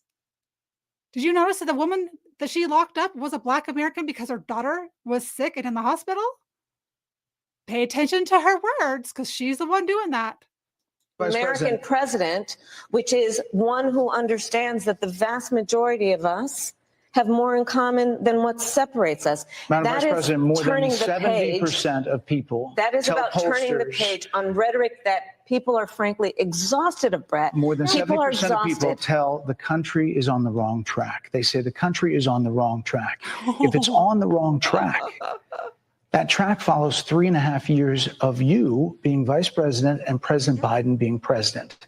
That is what they're saying, 79% of them. Why are they saying that? If you're turning the page, you've been in office for 3.5 years. And Donald Trump has been running for office. But you've been the person holding the office. Come on. Madam You Vice and I President. How is Donald Trump running for office have to do with anything? She cannot answer a question and she cannot take accountability. You've been in office for the last 3.5 years. So 69% of the people, or was it 79% of the people, said they're not satisfied with the direction of this country. And she deflects it. You're president, vice president right now. So it's technically your administration, and she's going to deflect and divert it back to Donald Trump running for office? How many times did she beat him down with lawsuits and lawfare? Both know what I'm talking about. You and I both know what I'm talking about. I actually don't. What are you talking about? What I'm talking about is that over the last decade, But you're people the have lever of become, power. but listen, over the last decade, it is clear to me, and certainly the Republicans who are on stage with me, the former chief of staff to the president, Donald Trump, former defense secretaries, national security advisor, and his vice president. One, that he is unfit to serve, that he is unstable, that he is dangerous, and that people are exhausted with someone who professes to be a leader who spends full time demeaning and. Do you know what we are exhausted of? We are exhausted from these word salads. We are exhausted from every politician that gets on stage that uses hand gestures. Any politician that moves their hands nonstop is lying to you and distracting you. Guys, pay attention. I don't care if you're Republican or Democrat. Look at the politicians that do this, that, and the hand signs nonstop, guys, nonstop. We're not sick of Trump. We're sick of the lawfare. We're sick of having to worry about what's going to happen to us if we have another 4 years of this bullshit. That's what I'm sick of. That's what I get worried about. Engaging in personal grievances and it being about him Madam instead Vice of President, the American people. if People that's the are tired of that. If that's the case, why is half the country supporting him? Why is he beating you in a lot of swing states? Why, if he's as bad as you say, that half of this country is now supporting this person who could be the 47th president of the United States? Why is that happening? This is an election for president of the United States. It's not supposed to be easy. I know, but It's not supposed to be. It is not. How is that an answer to the question? Why is he, if he's such a bad guy and everyone hates him, why is he so popular in the swing states right now? Why is he getting more popularity in blue states? And her answer is, it's a presidential election. It's not supposed to be easy. She's slurring and stumbling her words. Not quite yet, but she'll get there.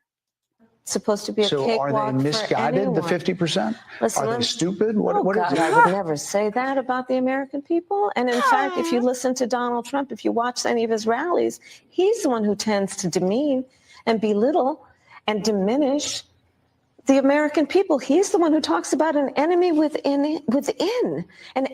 Because we have enemies within. Guys, if you don't know this, if you do not know by now that you think that all these people who've come across our border, with 20 million of them from all nations, Europe, Iran, Afghanistan, Pakistan, Israel, China, Thailand, Japan, take all the South American countries, bring them to the United States. You bring them over in hordes. You don't think hidden in those people are people who mean us harm intentionally? You don't think that we have people in this United States who are just waiting for a trigger word to go crazy? I'm not saying it's so, but it is a possibility. So yes, it's possible. There's terrorists that live among us. Enemy within, talking about the American people, suggesting he would turn the American military on the American people. We asked that question to the former president today. Harris Faulkner had a town hall, and this is how he responded. I heard about that. They were saying I was like threatening. I'm not threatening anybody. They're the ones doing the threatening. They do phony investigations. I've been investigated more than Alphonse Capone. He was the greatest gangster. No, it's true. No, but think of it. It's called weaponization of government. It's a terrible thing. So, Brett, I'm sorry, and with all due respect. Oh my gosh, is that clip going to trigger her? Let's see if she gets triggered by that clip, because I'm waiting for it. That clip was not what he has been saying about the enemy within that he has repeated when he's speaking about the American people. That's not what you just showed. He was asked about that No, specific... that's not what you just showed. In all fairness and respect to that was the question that we asked him. You didn't show that, and here's the bottom line. He has repeated it many times, and you and I both know that. And you and I both know that he has talked about turning the American military on the American people. No. He has talked about going after people who are engaged in peaceful protest. He has talked about locking people up because they... Who locks up people who go and protest? Their God-given right, according to our Constitution, locks people up for what? It's almost been 4 years. How many people are still in DC prisons right now? 4 years without a trial off of bogus evidence.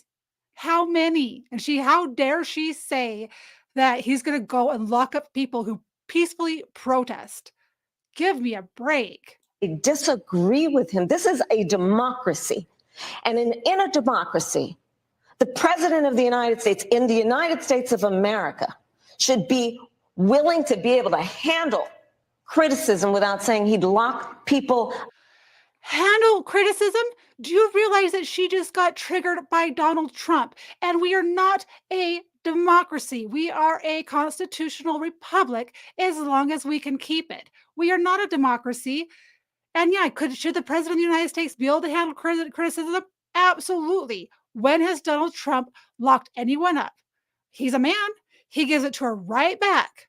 Right back. He gives it back to these people, and they deserve it. Up for doing it.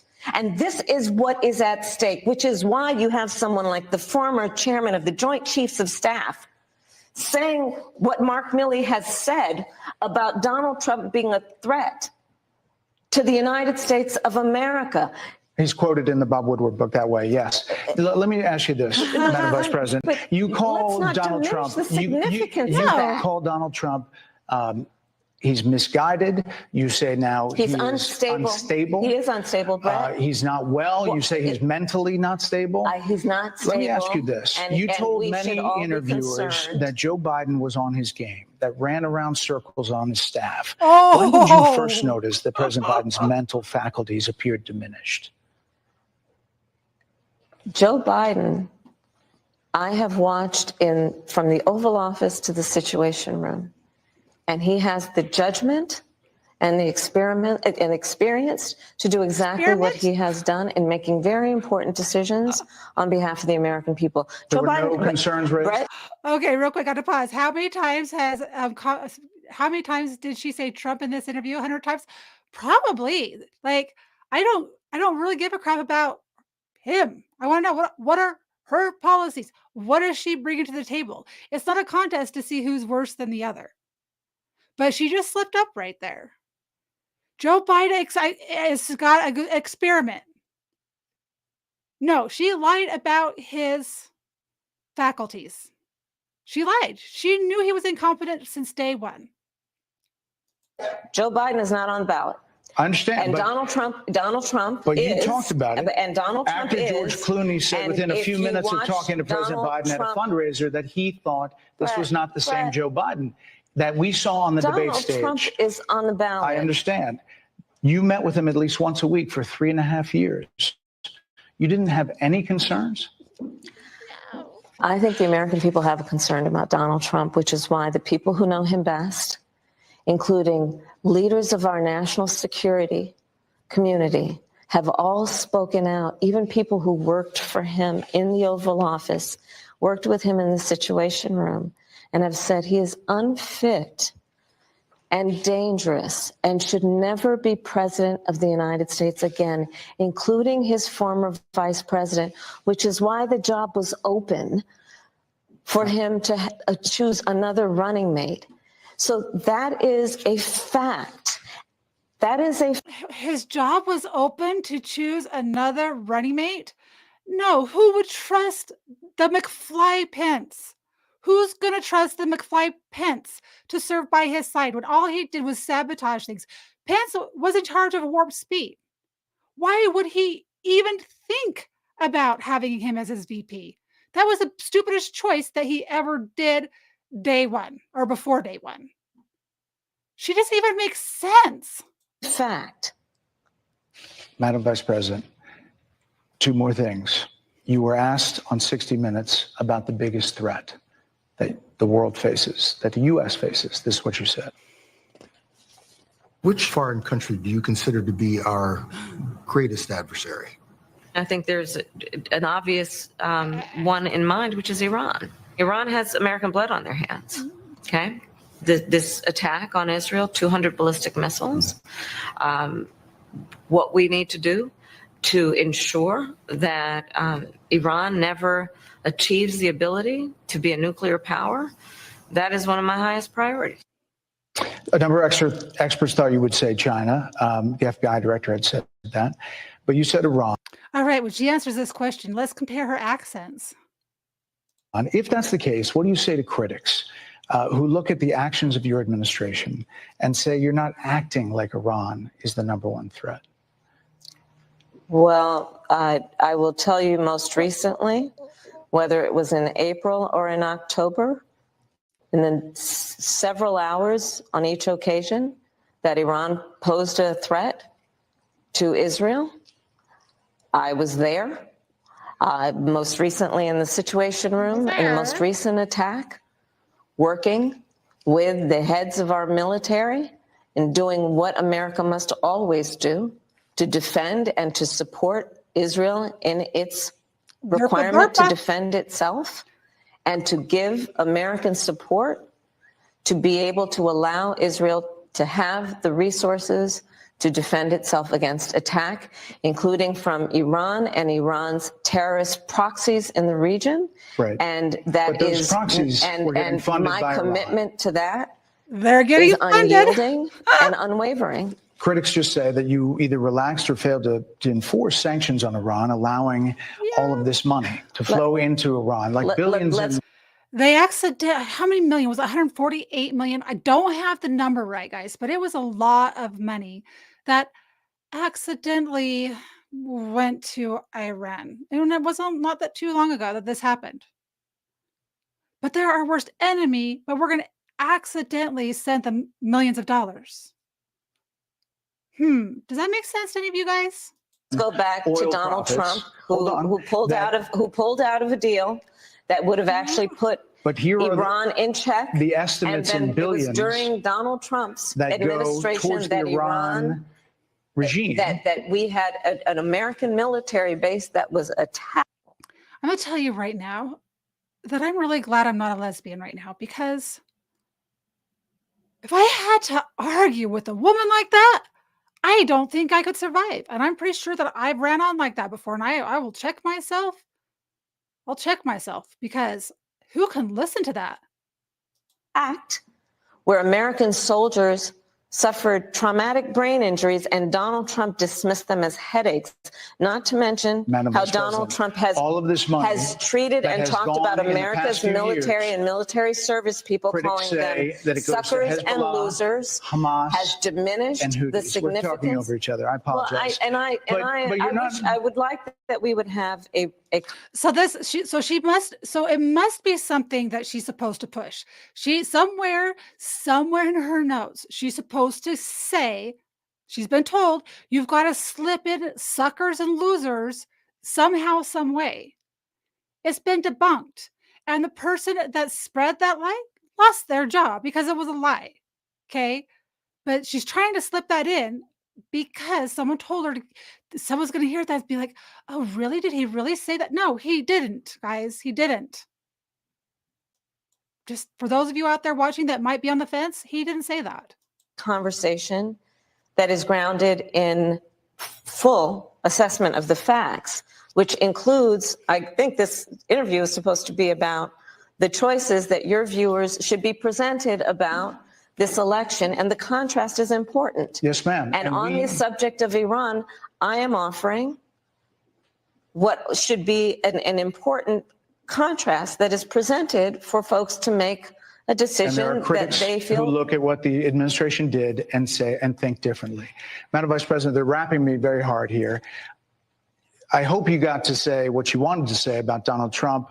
There are a lot of things There's more to say. I have there, much more there to are say, a lot of actually. things that people want to learn about you and your policies. Exactly. And that's why we I invited invite you everyone to go to KamalaHarris.com, and you will see that I have 80 I can't tell you what my policies are because I don't know what they are, but someone put together this like really amazing website that you can go to, and you can go to this website, and then someone had written something on this website that you can go and you could and check out my policies. But I don't really know what my policies are, but if you're smart and you have access to the internet, you can go to this website because I put it there for all of you to be able to turn the next page to the future, because what might be and might has been unburdened, guys. Unburden yourself.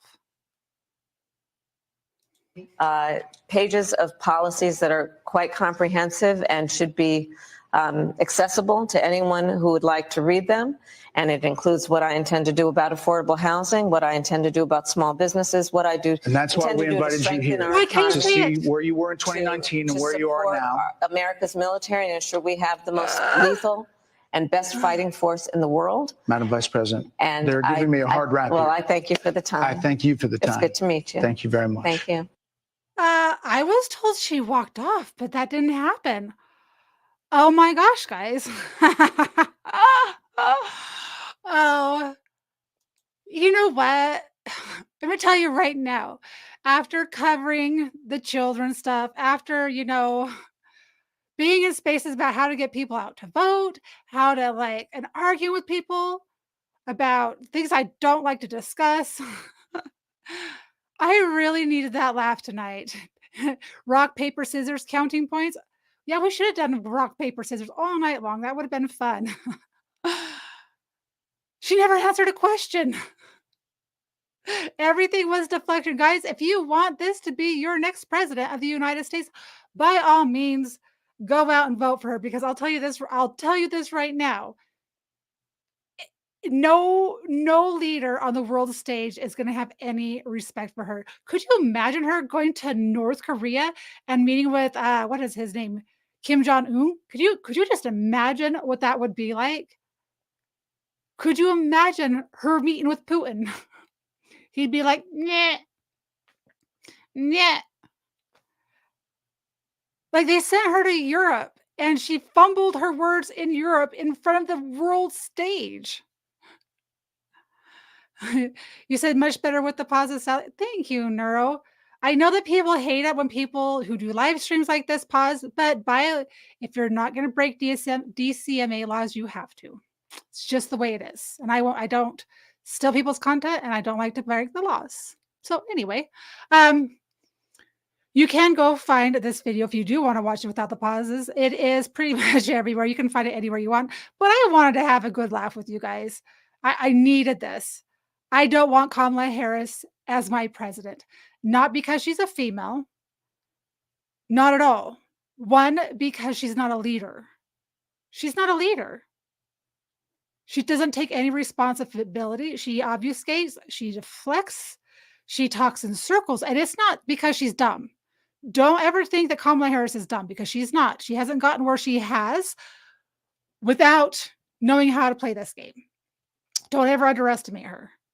But she is not fit. She is not fit to be president of the United States. Her policies that they currently have in place right now will devastate this world and this country. Guys, if the United States falls, the world falls. The world will be in chaos. If you care about our children, if you care only about one thing, if you care about those children coming across the border that are missing, you will vote for Donald Trump, because there are people who have a plan in place to try to find those that are still alive. But they can't do it under this administration. They got fired under this administration. They got let go under this administration for telling the administration what was going on. So how is this administration going to help find these kids? They're not. They're not.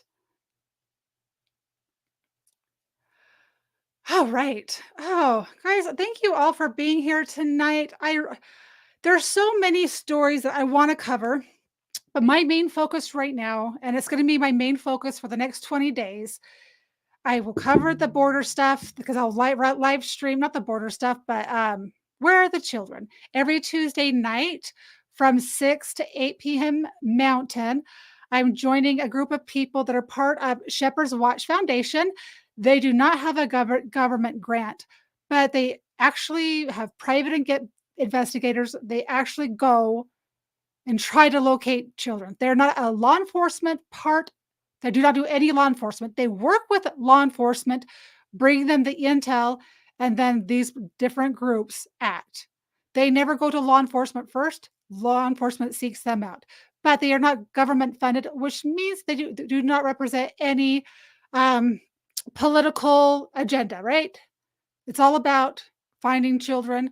It's all about the children that are missing. So every Tuesday night, I'm streaming that to X Live and to Rumble. It is something that I cannot stream onto YouTube. So if you're on there, guys, you should follow me over there.